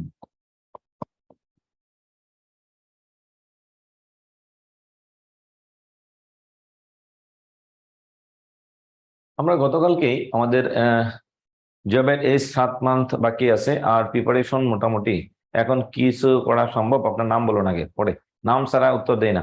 আপনি কে, আমি আপনাকে কেমনে বলবো? 1909 বিভু, এই বিভু 1909 এটা আমি চিনি না। বিভুর নাম কি আপনি আগে বলুন। 7 মাস না 6 মাসেও চাকরি পাওয়া সম্ভব যদি আপনি চাকরির পড়া বুঝে শুনে পড়েন। এখন চাকরির পড়া দুই ধরনের, একটা হচ্ছে চাকরিতে স্মার্ট পড়ালেখা, আর একটা আন্ধার মতো পড়ালেখা, অন্ধকারের মতো। হ্যাঁ, এটা বুঝে বুঝে পড়ুন কোন জায়গা থেকে প্রশ্ন আসে, কোন জায়গা থেকে। আমরা দেখছি, আমরা 2 মাস 3 মাস্টার শেষ করে 3 মাসের মধ্যে গভর্নমেন্ট জবে জয়েন করেছি। আর আমাদের হলে দেখতাম 5 বছর পর্যন্ত পড়ালেখা করে এরপরে চাকরিতে জয়েন করে। ওনারাও পড়েছে, আমরাও পড়েছি, একটা না বেশ কয়েকটা চাকরি বাকরি করে বদলে বদলে বদলে বদলে চাকরি করে এসেছে। পার্থক্যটা কোথায়? আমরা দেখতাম যে কোনটা পরীক্ষায় আসে আর কোনটা আসে না। আসে না বা আমার জ্ঞানের মহাসমুদ্রে আমার এখানে এখন সাঁতার কাটার সময় নেই, আমার দরকার চাকরি, কোনটা পরীক্ষায় আসে এটা দেখি। আগে এটা বুঝতে হবে যে কোনটা পরীক্ষায় আসে আর কোনটা আসে না। যেটা আসে সেটাকে বারবার বারবার পড়ুন। পড়ালেখা খুবই তিক্ত, একবার পড়লে ঢুকে না, 2বার পড়লে মাথায় থাকে না, 3বার পড়লে কিছুটা মনে থাকে, 4বার পড়লে মনে থাকে, 5ম বার গিয়ে পড়ালেখার মজা পাবেন। যখন মজা পাওয়া শুরু করবেন, পৃথিবীর কোনো শক্তি নেই আপনাকে আটকে রাখবে চাকরি পাওয়ার বাইরে, কোনো শক্তি নেই। আমার আপনার প্রতিবন্ধকতা বহুত আছে, আপনার পারিবারিক সমস্যা, ব্যক্তিগত সমস্যা, এই সমস্যা সেই সমস্যা সবারই আছে। প্রত্যেকটা প্রাণী মাত্রই সমস্যা আছে, কিন্তু আপনাকে এই সমস্যাগুলো সমাধান করে পড়তে হবে। বুঝতে পেরেছেন আশা করি। আচ্ছা, সম্ভব 6 মাসে সম্ভব যদি আপনি মনোযোগী হন এবং একটু গাইডলাইন, ভালো গাইডলাইন পান, তাহলেই সম্ভব। এখন আসুন, গতকালকে আমরা একটা দুর্ঘটনা দেখলাম যে একটা বাস অ্যাক্সিডেন্ট করেছে। অ্যাক্সিডেন্ট করে বাসের সামনের পার্ট একবারে ধ্বংস হয়ে গেছে। এটা তাও আবার হচ্ছে আধা কিলো দূরে গিয়ে বাসটা থেমেছে, কিন্তু সৌভাগ্যক্রমে ম্যাক্সিমাম মানুষই বেঁচে গেছে, অনেকে আহত হয়েছে। এই যে আমি বাক্যটা বললাম, সৌভাগ্যক্রমে এ যাত্রায় আমরা বেঁচে গেলাম, এই সৌভাগ্যক্রমে দ্বারা কাকে বোঝাচ্ছে? এই সৌভাগ্যক্রমে শব্দটা এটা হচ্ছে একটা বিশেষণ। একে না যাত্রাকে, নাকি বেঁচেকে, নাকি গেলামকে, না পুরো বাক্যকে বোঝায়। এই শব্দটা দ্বারা পুরো বাক্যকে বোঝাচ্ছে, পুরো বাক্যকে বিশেষিত করছে। এটাকে বলে বাক্যের বিশেষণ। আমরা বললাম দুর্ভাগ্যক্রমে দেশে আজ দ্রব্যের মূল্য ঊর্ধ্বগতিতে চলছে। দেশে আজ দ্রব্যমূল্যের ঊর্ধ্বগতি চলছে। দুর্ভাগ্যক্রমে শব্দটা দ্বারা কাকে বোঝায়? দেশকে, নাকি আজকে, নাকি দ্রব্যকে, নাকি মূল্যকে, না ঊর্ধ্বকে, না গতিকে, নাকি চলছে, না পুরো বাক্যটাকে? একটা শব্দ দ্বারা যদি পুরো বাক্যকে বিশেষায়িত করে, তাকে বলে বাক্যের বিশেষণ। এর আগে একটু দেখুন, দ্রুত চলে, দ্রুত চলে, চলে এটা কি একটা ক্রিয়া। কেমনে চলে? দ্রুত চলে। তাহলে এটার নাম হচ্ছে বিশেষণ। দ্রুত একটা অবস্থা, বিশেষণ। আর চলে এটা হচ্ছে একটা ক্রিয়া। যখন একটা বিশেষণ একটা ক্রিয়া দোষ বা গুণ বলে, তাকে বলে ক্রিয়া বিশেষণ। তাকে কি বলে? ক্রিয়া বিশেষণ। একটা বিশেষণ যখন কারো দোষ বা গুণ বলে, তবে তাকে কি বলে? ক্রিয়া বিশেষণ। একটা বিশেষণ যদি কারো কোনো একটা ক্রিয়ার দোষ বা গুণ বলে, তাকে বলে ক্রিয়া বিশেষণ। আরেকটা বিশেষণের দোষ বা গুণ বলে, তাকে বলে বিশেষণের বিশেষণ। একটা অব্যয়ের দোষ বা গুণ বলে, তাকে বলে অব্যয়ের বিশেষণ। এটা মাথায় ঢোকা, তাহলেই তো শেষ। একটা বিশেষণ অন্য কিছু দোষ গুণ বলবে। কার দোষ গুণ বলে? সবয়ে লোকটি বলল বাঘ এসেছে, এটা কি বিশেষণ হবে? সবয়ে লোকটি বলল বাঘ এসেছে, এটার মানেটা বুঝাচ্ছি। লোকটি ভয়ের সাথে বলল, এখানে বিশেষণ কোন শব্দটা, আমি আমাকে সেটা আন্ডারলাইন করে দিন। এখন আসুন, দ্রুত চলে, চলে এটা হচ্ছে একটা ক্রিয়া, তার আগে একটা বিশেষণ। তাহলে এই বিশেষণটা এই ক্রিয়াকে বিশেষায়িত করতেছে, তাই এটাকে বলে হচ্ছে ক্রিয়া বিশেষণ। এটার নাম কি? ক্রিয়া বিশেষণ। বিশেষণ এর সংক্ষিপ্ত রূপ যারা বাংলা সাহিত্যে পড়েছে তারা জানে বিন। অতি দ্রুত কেমনে চলে? অতি দ্রুত, দ্রুত সেটা একটা বিশেষণ, একটু আগে বলছি। আবার আরেকটা বিশেষণ অতি, তার একটা গুণ বোঝাচ্ছে। তাহলে অতি শব্দটা দ্রুততাকে বিশেষায়িত করতেছে, তাই এটাকে বলে অতি দ্রুত বিশেষণের বিশেষণ। একটা বিশেষণ যদি আরেকটা বিশেষণের দোষগুণ বলে, তাকে বলে হচ্ছে বিশেষণের বিশেষণ। একটা বিশেষণ যদি অন্য একটা ক্রিয়ার দোষ বা গুণ বলে, তাকে বলে ক্রিয়া বিশেষণ। দিক তাড়ে সব হয়ে বলল, ভয়ের সাথে একটা অবস্থা, তাহলে এটার নাম হচ্ছে অবশ্যই বিশেষণ। তার বলার একটা অবস্থা বুঝাইলেই বিশেষণ। দিক তাড়ে শতধিক নির্লজ্জ যে জন, দিক মানে ধিক্কার দেয়া, দিক মানে ধিক্কার দেয়া, নির্লজ্জ যে জন। নির্লজ্জ মানে কি? যার লজ্জা নেই তাকে আমরা ধিক্কার জানাই। কি ধিক্কার? একটা পুরুষ সে কাউকে ধর্ষণ করেছে, একটা পুরুষ সে কি করেছে? মদ খেয়েছে, এটার নাম হচ্ছে ধিক্কার। শতধিক, তাকে আমি ধিক্কার জানাচ্ছি। শতবার, কতবার? একবার নয়, 2বার নয়, শত মানে সংখ্যা, সংখ্যা মানে বিশেষণ। দোষ, গুণ, অবস্থা, সংখ্যা, পরিমাণ যদি কোনো বাক্যে থাকে তবে তাকেই বলে হচ্ছে বিশেষণ। সে কাকে বোঝাচ্ছে? বিশেষণের দুষ্গুণ বললে বিশেষণের বিশেষণ, অব্যয়ের দুষ্গুণ বললে অব্যয়ের বিশেষণ, বাক্যের দুষ্গুণ বললে বাক্যের বিশেষণ। তাহলে আমরা দেখতে পাই শত একটা সংখ্যা, ধিক মানে অব্যয়। একটা বিশেষণ যখন একটা অব্যয়ের দোষ বা গুণ বলে তাকে বলে অব্যয়ের বিশেষণ, বাক্যের দোষ বা গুণ বললে বলে বাক্যের বিশেষণ, যদি বিশেষণের দোষ বা গুণ বলে তাকে বলে বিশেষণের বিশেষণ। কারো কোনো প্রশ্ন আছে কিনা কমেন্ট করেন। কি সুন্দর ফুল ফুটেছে, কি কোন পদ, কি সর্বনাম পদ, দীর্ঘ ই দিয়ে থাকলেই সর্বনাম, রসিয়ে দিয়ে থাকলেই অব্যয় পদ। এই বছর বিসিএস আসছে 45তম বিসিএস। কি শব্দটা কি? দীর্ঘ ইকার দিয়ে যদি আসে তাহলে তার নাম হচ্ছে সর্বনাম, আর যদি রসিকার দিয়ে আসে তাহলে সেটা হচ্ছে অব্যয়। রসিকার মানে এটার প্রশ্নটা হচ্ছে যদি কোনো কিছু মাথা নেড়ে ইয়েস বা নো দ্বারা উত্তর দেওয়া যায় তাহলে রসিকার হবে। আমি বললাম তুমি খেয়েছো কি, তুমি কি খেয়েছো, ইয়েস অথবা নো, মাথা নাড়লাম তার মানে হ্যাঁ, এমনি নাড়লাম তার মানে না, এটা হচ্ছে রসিকার। এখন বললাম, এখন কি বললাম, তোমার নাম কি? এখন যদি আমি মাথা নেড়ে বলি হবে? বললেন নাম কি, আমি মাথা নেড়ে বললাম ইয়েস, খালি তো উত্তর হলো না। এটা হচ্ছে দীর্ঘ ইকার। দীর্ঘ ইকার মানে সর্বনাম, রসিকার মানে অব্যয় পদ। বিশেষণ নিয়ে কারো কোনো প্রশ্ন আছে কি না? থাকলে কমেন্ট করুন এবং স্ক্রিনশট নিন। এটা মুছে আমরা চলে যাব বিশেষ্য পদে। এরপরে আমরা চলে যাব বিশেষ্য পদে, চলে যাব বিশেষ্য।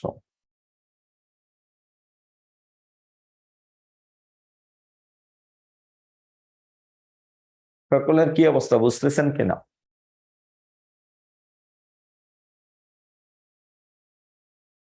একটু কমেন্ট করতে হবে, না হলে তো আমি বুঝতে পারবো না যে আপনি বুঝতেছেন কিনা।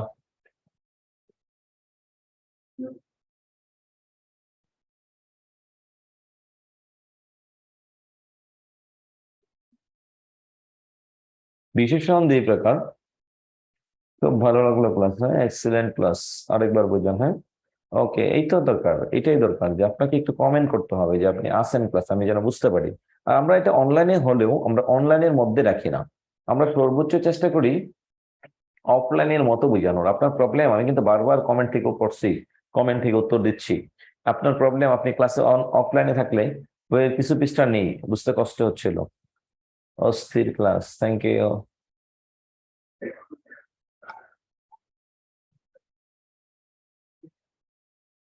ওকে, এরপরে আসুন।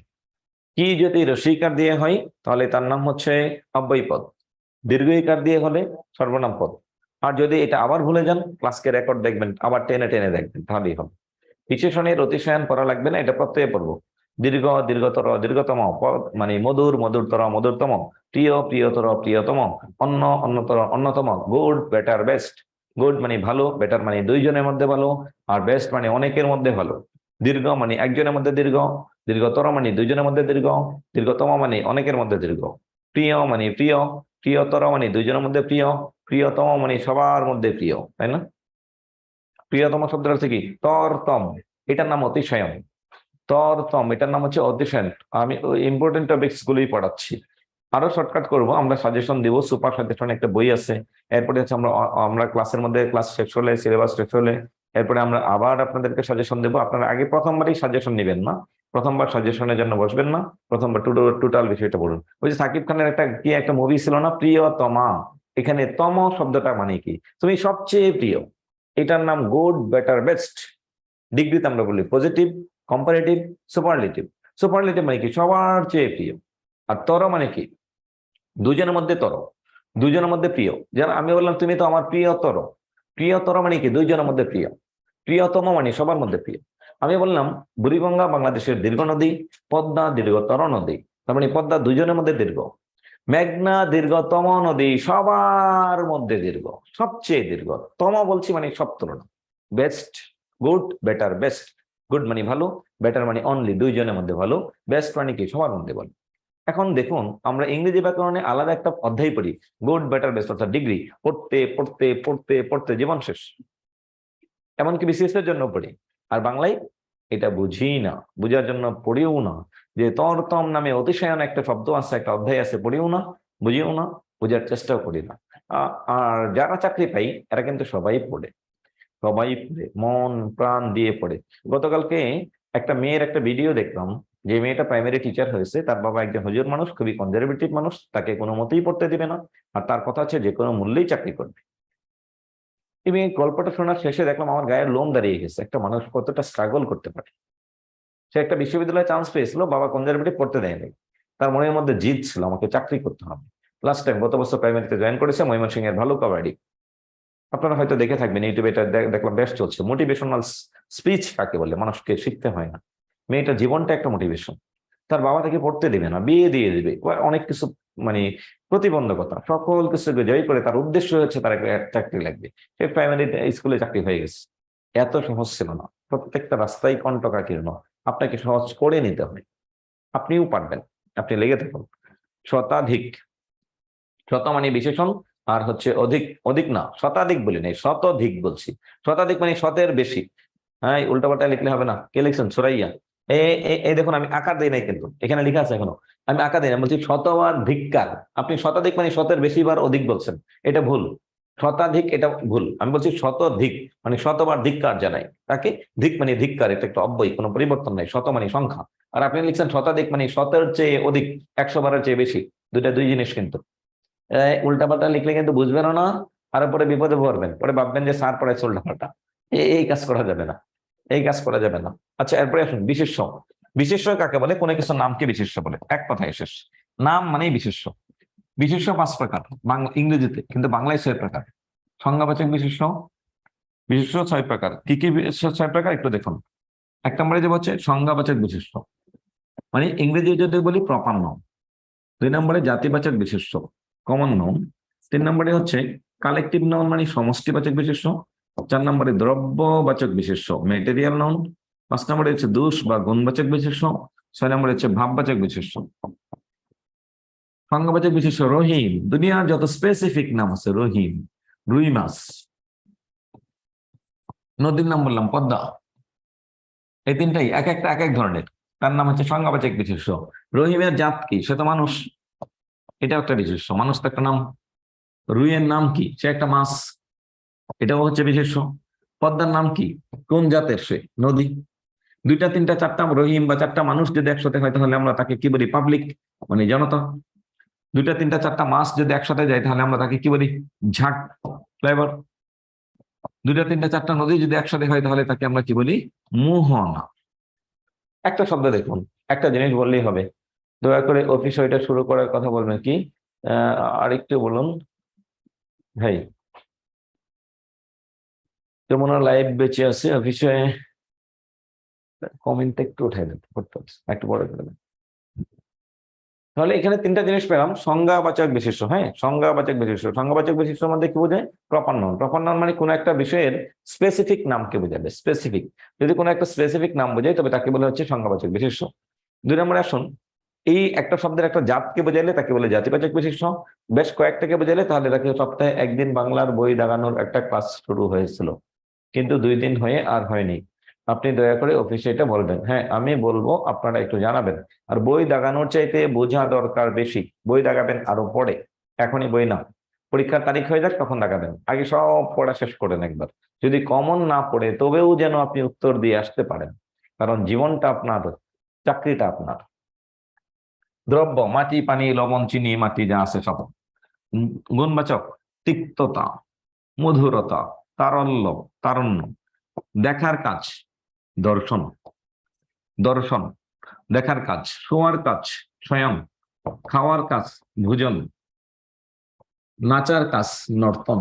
এগুলোকে বলে হচ্ছে ভাববাচক বিশেষ্য। এগুলো পরীক্ষায় আসে না। বিশেষ্য থেকে চাকরি পরীক্ষা এইভাবে আসবে না। প্রত্যানো, প্রশ্ন করুন। আপনি, আমি কমেন্ট পড়ছি, উত্তর দিচ্ছি, প্রশ্ন করুন। এক্সাম হবে কবে? আগস্টের লাস্টের দিকে ধরে পড়ুন। ধরেন আগস্টের লাস্ট উইকে, প্রথম ধাপ, এটা ধরে পড়ুন। এই হচ্ছে আমাদের বিশেষ্য, এই হচ্ছে আমাদের পদ প্রকরণ। আশা করি পদ প্রকরণ বুঝতে পেরেছেন। আর আমি যতই বুঝাই না কেন, আপনি যদি ভালো করে নিজে নিজে না পড়েন, আয়ত্তে না আনেন, তাহলে আপনার জন্য পরীক্ষার হলে উত্তর করাটা কঠিন। তো আমার কাজ আমি করেছি, আপনার কাজ আপনি করুন। এই পদ প্রকরণ নিয়ে কোনো সমস্যা আছে কিনা, বা পদ প্রকরণটা মোটামুটি বুঝেছেন কিনা, একটু কমেন্ট করবেন যে পদ প্রকরণটা আপনি বুঝতেছেন কিনা। আমার পদ প্রকরণ পড়ানো শেষ। আপনি একটু কমেন্টে ইয়েস অথবা নো। নতুন বইয়ের বাগদা রেখে অর্থ দত্ত, এটা আমরা ক্লিয়ার করবো। এটা আমরা আলাদা একটা কারেকশনের ক্লাস আছে, এই ক্লাস করবেন প্রত্যানো, আপনাকে বলছি।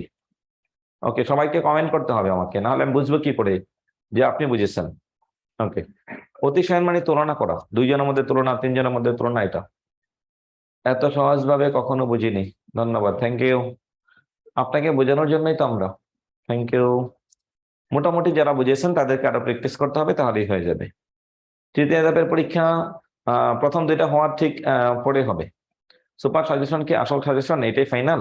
পৃথিবীতে সাজেশন বলতে কিছু নেই, সাজেশন বলতে কোনো কিছু নেই। হ্যাঁ, সুপার সাজেশন আমরা সর্বোচ্চ চেষ্টা করেছি যে সাজেশন ভিত্তিক আলোচনা করা। হ্যাঁ, এটা পড়ুন, এটা পড়েন। থ্যাংক ইউ, অনেক সুন্দর ক্লাস। হ্যাঁ, সবগুলো ক্লাস আপনার নিতে হবে, সেগুলি একটা নয়। আমরা চাকরি বাকরি করি তো সবকিছু মিলে সবসময় আমরা নিতে পারি না। আমাদের সব স্যারেরাই খুবই বিজ্ঞ, খুবই প্রাজ্ঞ, সবাই খুবই অনেক আন্তরিক। 18 সালের বই হবে, 18 সালের বইও চলবে। হ্যাঁ, আচ্ছা, আমরা পরের অধ্যায়ে চলে যাচ্ছি। আমাদের আজকের ক্লাসের 3টা টপিক ছিল, বাকিগুলো খুব বেশি একটা ভাইটাল নয়। যেমন শব্দজোড় বা সমুচ্চারিত শব্দ, দেখুন এখানে আমাদের পড়ানোর কিছু নেই, আমি এটা বোঝাচ্ছি আপনাকে। যেমন শব্দ, এটা পরীক্ষায় আসে না। অনু শব্দের অর্থ দন্তান্ন দিয়ে যদি হয় তাহলে হচ্ছে পশ্চাৎ। অনুতে জন্মগ্রহণ করে যে অনুজ, বিশ্বলের বই হবে? হ্যাঁ হবে। অনেকটা ভালো লেগেছে, থ্যাংক ইউ। দৌড়ে সরে দাঁড়ান, দেখা যায় না। ওকে, আচ্ছা, এক্সিলেন্ট। কোন কোন চ্যাপ্টার থেকে প্রশ্ন আসে ওইগুলো একটু বলে দিবেন, এখনই বলে দিব, একটু পরেই বলে দেবো, যেগুলো একটু বেশি করে পড়বেন। আচ্ছা, এখানে দেখুন অনুবানানে, এটা পরীক্ষায় আসে না প্রাইমারিতে। অনুবানান দন্তান্ন দিয়ে হলে হবে পিছনে। অনুতে জন্মে যে, আমরা তাকে কি বলি? অনুজ।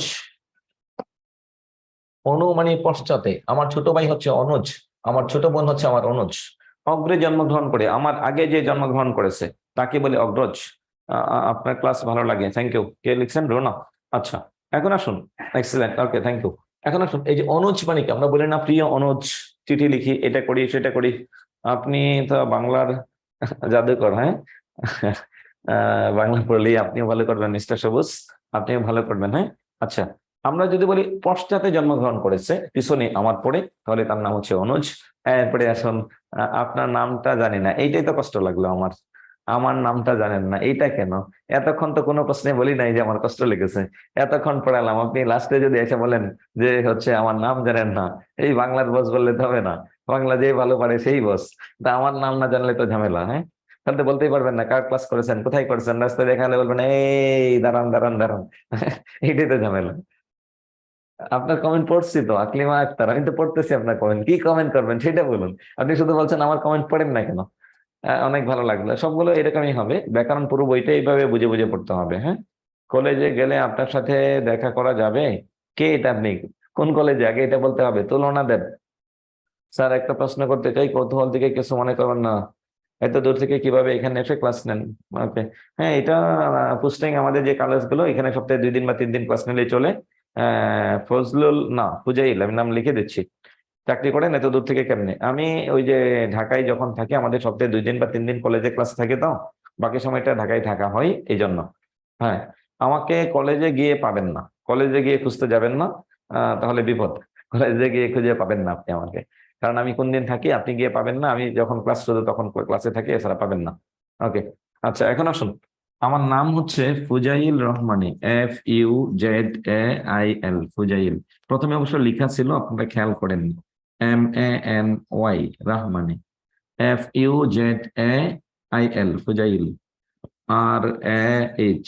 RAHMANY, ফুজাইল রহমানী প্রথমেই ছিল, নামটা মনে রাখতে পারেননি। ময়মনসিংহ জেলার কোথায় আপনার বাড়ি? আকলিমা আক্তার। প্রশ্ন সমাধান দেখান একটু।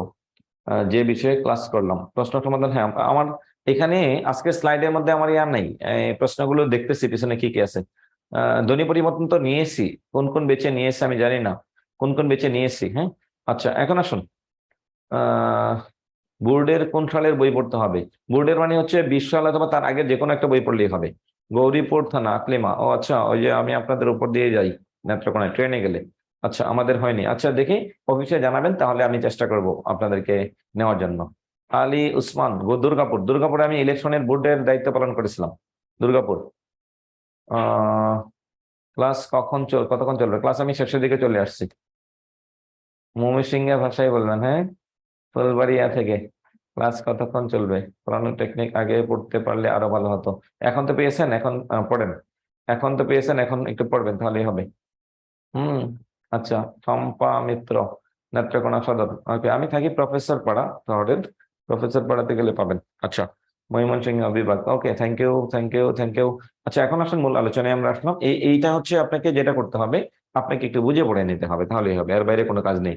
আপনার বাসা কি ময়মনসিংহ? হ্যাঁ, আমার আমার জন্ম, পড়ালেখা, বেড়ে ওঠা, ইন্টারমিডিয়েট পর্যন্ত ময়মনসিংহ। আচ্ছা, এখন আসুন নেত্রকোনা শহরে। দাদা, এটা কি হলো এই পিসিতে থেকে আবার অফ হয়ে যাচ্ছে কিনা? আচ্ছা, নাহলে কি এটা আবার অফ হয়ে যাবে কিনা? সামিয়া মিয়া, হ্যাঁ, আপনি কি বেচ পড়ান?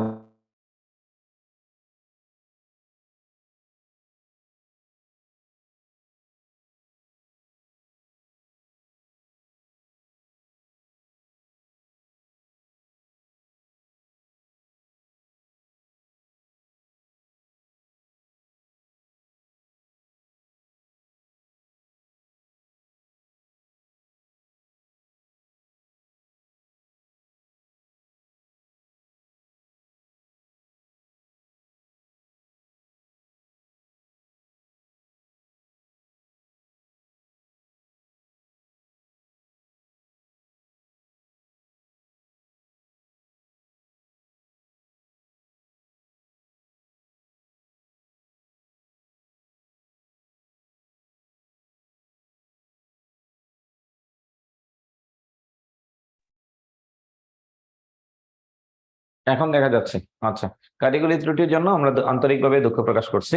আচ্ছা, এখন আসুন, ক্লাস শেষ হয়নি এখনো, আমরা শেষের দিকে, আমাদের বেসিক আলোচনা শেষ, এখন শুধু এটা জাস্ট বুঝিয়ে দেবো এখান থেকে কি কি প্রশ্ন আসে। ম্যাগনা 5 ব্যাচের সুপার সাজেশন কি দিয়েছে? না, সুপার সাজেশন একটা গাইড আছে, এটা দিবে। আচ্ছা, ওই যে যেটা আপনি বলছেন, এই যে এটা কিছু কারেকশন আছে, নতুন বোর্ড বই, পুরাতন বোর্ড বই, আমাদের লেকচার শিটে সবগুলোর উপরে কিছু কারেকশন আছে, যে কোথাও কোনো ভুল ত্রুটি আছে কিনা, কারেকশনের উপর একটা ক্লাস আমি নেব। হ্যাঁ, ক্লাস আমি নিব। তমা, আমি আপনাকে বলছি, আমি এটা বিস্তারিত বলে দেবো যে নতুন বইয়ে কি আছে, পুরাতন বইয়ে কি আছে, কোনটা ভুল কোনটা সঠিক, এটার জন্য আরেকটা ক্লাসই আছে। ওই দিন থেকে কোনগুলো ইম্পর্টেন্ট আজকে একটু বলবেন। হ্যাঁ, এটাই বলছি প্রথমে, কোনগুলো ইম্পর্টেন্ট সেটা একটু বলছি। দেখুন, আমি প্রথম থেকে একটু বলছি, ধ্বনি, ধ্বনি তত্ত্ব, ধ্বনি এবং ধ্বনি তত্ত্ব, এটা এটা আপনাকে বুঝতে হবে। ধ্বনি, এখানে দেখবেন 9, 10 বোর্ড বই 4টা অধ্যায়: ধ্বনি, ধ্বনি তত্ত্ব, সংযুক্ত বর্ণ, ধ্বনি পরিবর্তন, নত্ব সত্য বিধান, সন্ধি, সবগুলো ইম্পর্টেন্ট। নত্ব সত্য বিধান, সন্ধি, এই অধ্যায়ে 4টা অধ্যায়। এরপরে সবচেয়ে বেশি ইম্পর্টেন্ট হচ্ছে সমাস, উপসর্গ, এগুলো খুব ভালো করে পড়বেন, 9, 10 বোর্ড বইটা ভালো করে পড়বেন। বাক্য প্রকরণ, সরল জটিল যৌগিক বাক্য, শব্দ প্রকরণ, উৎসগত অর্থগত, তারপরে হচ্ছে এই গঠনগত দিক থেকে শব্দ প্রকরণ, কারক, কোনটা কোন কারক কোন বিভক্তি। এরপরে পড়বেন হচ্ছে সংখ্যাবাচক শব্দ, সংখ্যাবাচক শব্দ, এটা মেবি কোনো একটা বেঁচে আমি বিস্তারিত পড়াইছিলাম, অনেক ইতিহাস পড়াইছিলাম, সংখ্যাবাচক শব্দ। এরপরে পড়বেন হচ্ছে দ্বিরুক্ত শব্দ, দ্বিরুক্ত শব্দ, সংখ্যাবাচক শব্দ। এরপরে পড়বেন হচ্ছে আপনার বাচ্য, কর্তৃবাচ্য থেকে কর্মবাচ্য, মাত্র 5 মিনিট পড়লেই শেষ, দুনিয়ার সব বাচ্চা বাংলায় শেষ। ইংরেজিতে বাচ্চাটা অনেক কিছু, 23 সালে বোর্ড বই হতে হবে? না, হবে না, 23 সালে বোর্ড বই হবে না, কোনো মতেই হবে না 23 সালে বোর্ড বই। পড়লে পাগল হবেন, প্রশ্ন একটা কমন পাবেন না। 1 পৃষ্ঠায় সন্ধি শেষ, সন্ধি 7 পৃষ্ঠা পড়ে শেষ করাইতে পারি না, কমন ফলাইতে পারি না, ওইখানে 1 পৃষ্ঠায় শেষ, কেমনে হবে? হবে না। আপনি 2টা বই কিনবেন, তাহলে দেখবেন হচ্ছে আপনি ইয়া করতে পারতেছেন, কম্পেয়ার করতে পারতেছেন। ওকে, আচ্ছা, এই অধ্যায়গুলো একটু বেশি করে পড়বেন। মুখস্থ অধ্যায়ের মধ্যে কি পড়বেন? সমার্থক শব্দ, সমার্থক শব্দ, বিপরীত শব্দ। এই যে আজকে আমার ক্লাস বিপরীত, এটা কিন্তু আমার মুখস্থ বোঝানোর কিছু নেই যে দাদা আসার বিপরীতে যাওয়া, এটা মুখস্থ করুন। আসা মানে আসলো, যাওয়া মানে গেল, এটা কিন্তু বোঝানোর কিছু নেই। আমার বোঝানোর যেটা, এটার নাম হচ্ছে বিরোচন পাঠ। বিরোচন মানে মুখস্থ করবেন আপনি, বিরোচনের কাজ কি? মুখস্থ করবেন। এটা লেখা বোঝা যাচ্ছে না, আমি বলছি। সমার্থক শব্দ, বিপরীত শব্দ, এক কথাই প্রকাশ, এক কথাই প্রকাশ, এক কথায় প্রকাশ। এরপরে হচ্ছে আপনার বাগধারা,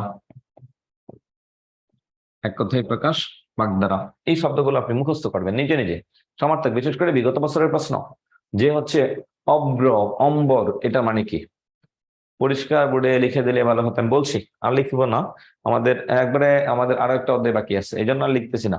আপনি শুধু মুখস্থ আমি যেটা বলছি এটা লিখবেন বা শুনে নেন, অথবা রেকর্ড ক্লাসটা আরেকবার টান নেন, তাহলে হয়ে যাবে।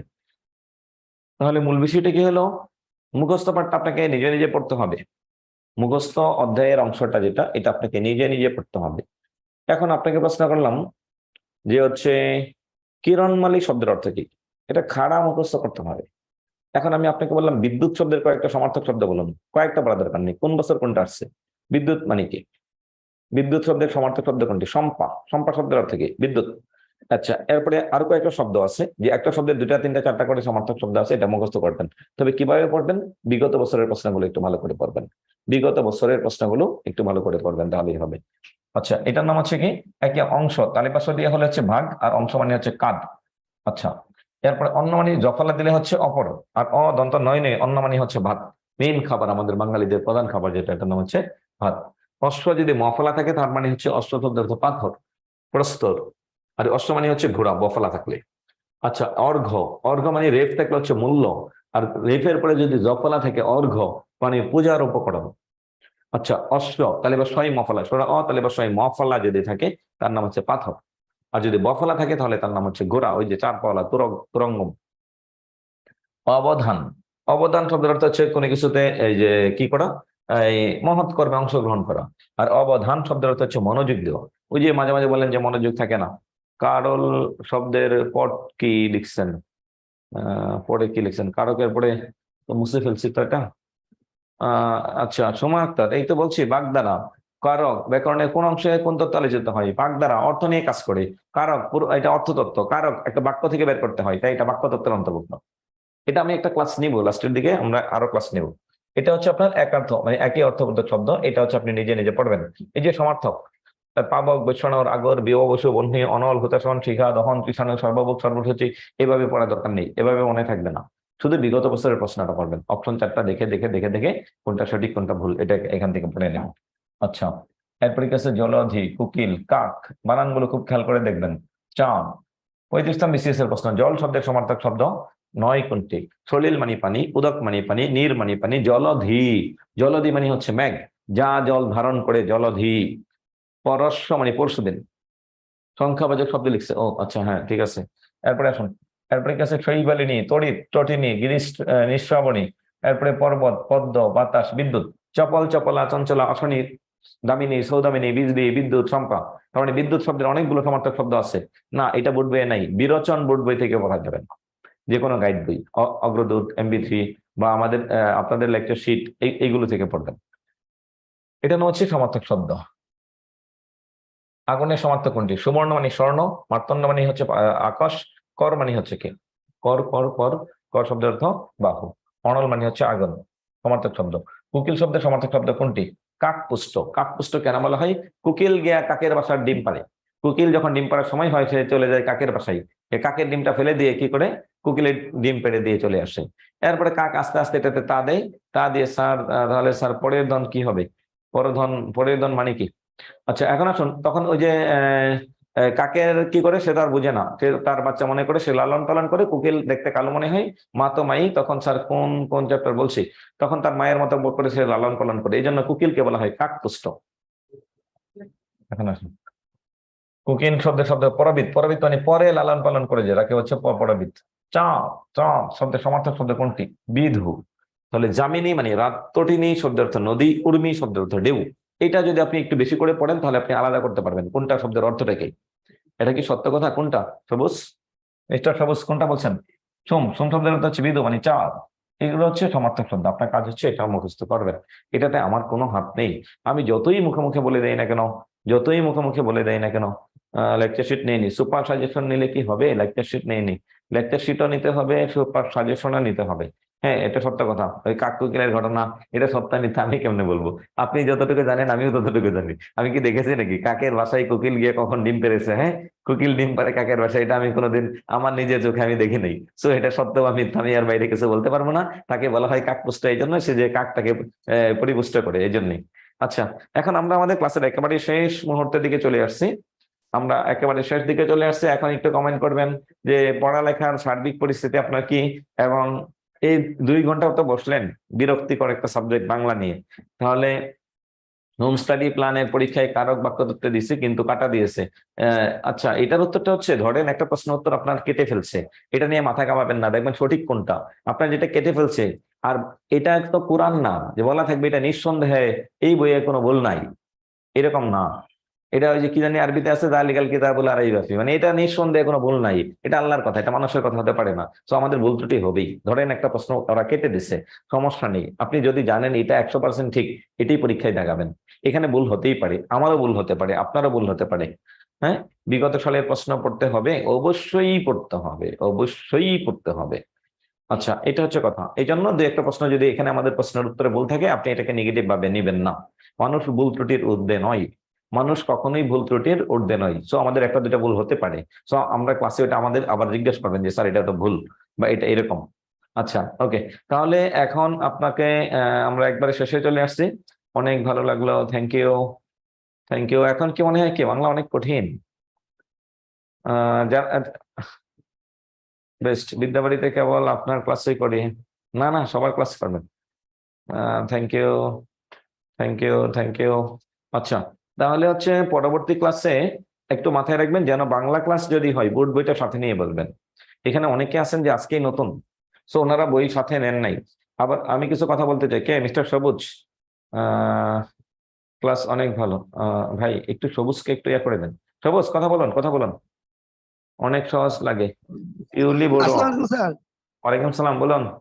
স্যার ভালো আছেন? হ্যাঁ ভালো আছি, আপনার কি খবর? জি আলহামদুলিল্লাহ স্যার ভালো আছি।